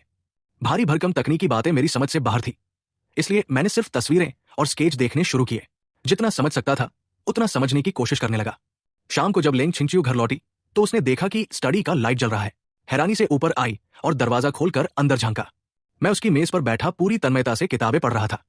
मेरे सामने आर्किटेक्चर की दर्जनों किताबें बिखरी हुई थी। ज्यादातर किताबों में तस्वीरें और डिजाइन बने हुए थे। उस समय मैं दुनिया भर की मशहूर इमारतों पर आधारित एक किताब पलट रहा था। वो हल्का सा हंसी और उंगली से मेज थपथपाई। मैं चौंक कर ऊपर देखा। उसे सामने देखकर हैरान रह गया। तुम कब आई? उसने बेपरवाही से कहा। इतनी एक्टिंग करने की जरूरत नहीं है। चाहे जितनी किताबें देख लो, तुम इन्हें समझ नहीं पाओगे। मुझे तभी एहसास हुआ कि लेंग छिंगच्यू की जुबान सच में बहुत तीखी है। पिछले जन्म में मैं उसके प्यार में इतना अंधा था कि उसकी ये सबसे बुरी आदत कभी देख ही नहीं पाया। मैं खड़ा हुआ और चुनौती भरे अंदाज में बोला, मैं समझ पाऊं या नहीं, इसकी चिंता तुम्हें करने की जरूरत नहीं। मुझे दिखावा करना पसंद है। अब बताओ, तुम मेरा क्या बिगाड़ लोगी? वो फिर हंस पड़ी। क्या तुम हर काम ऐसे ही जिद में करते हो? मैंने बिना झिझक जवाब दिया, हाँ, मैं ऐसा ही हूं। क्या आज पहली बार मिले हो मुझसे? वो फीकी मुस्कान के साथ बोली, हाँ, जिस दिन पहली बार तुमसे मिली थी उसी दिन तुम्हारी जिद देख ली थी। मुझे भी हमारी पहली मुलाकात याद आ गई। मैं उसके पीछे पागलों की तरह घूमता रहा था। खाना खाते समय जबरदस्ती उसके पास बैठा रहा, यहां तक कि उसके साथ उसके घर जाने की जिद भी कर दी थी। उस वक्त मेरी बेहिचक हरकतों ने उसे सचमुच डरा दिया था। उन दिनों का अपना रूप याद करके मुझे खुद पर शर्म आने लगी। मैं बोला, फिक्र मत करो, जितनी नफरत तुम्हें उस पुराने मुझसे है उससे कहीं ज्यादा मुझे खुद है। लेकिन आज के बाद मेरी जिद तुम्हारे लिए कभी नहीं होगी। इतना कहकर मैं उसकी डिजाइन वाली किताब उठाकर बाहर जाने लगा। अचानक उसने मेरी कलाई पकड़ ली। मैंने भौहें सिकोड़ ली। अब क्या है? उसकी नजर मेरे हाथ में पकड़ी किताब पर गई। ये क्या ले जा रहे हो? मैंने मुस्कुराकर कहा, तुम्हें दिखाई नहीं देता क्या? उसने सख्त आवाज में कहा, मेरी चीज वापस रख दो। मैं बिल्कुल शांत रहा। बस देखने के लिए उधार ले जा रहा हूं। मैं तुम्हारे डिजाइन सबसे ज्यादा जानता हूं। अगर मुझे कुछ बनाना है तो तुम्हारे काम से ही सीखना पड़ेगा। वो बोली, सीखना या नकल करना? मैं मुस्कुराया, हाँ, साफ साफ कहूं तो नकल ही करूंगा। असल में मैं उसके भविष्य के डिजाइन की नकल करने वाला था। वो नाराज होने की बजाय मुस्कुरा दी। नकल करके 50 लाख का इनाम नहीं जीता जा सकता। मैंने आत्मविश्वास से कहा, जरूरी नहीं, हो सकता है मैं गुरु से भी आगे निकल जाऊं। इतना कहकर मैंने उसकी पकड़ छुड़ाई और बाहर निकल गया। वो मेरी जाती हुई पीठ को देखकर मुस्कुरा उठी। अभी अभी मैंने जिस तरह उसे बार बार चुनौती दी थी, उसे याद करके उसे सब कुछ मजाक जैसा लग रहा था। उसे विश्वास ही नहीं हो रहा था कि मैं जैसा आदमी भी उसे चुनौती देने की हिम्मत कर सकता है। लेकिन जाने क्यों, अब उसे सचमुच इंतजार होने लगा था कि मैं आखिर कैसा डिजाइन बनाकर लाऊंगा। शायद मैं उसे थोड़ा बहुत चौंका भी दूं। लेकिन एक बात को लेकर उसे पूरा यकीन था, 50 लाख का इनाम जीतना मेरे बस की बात नहीं थी।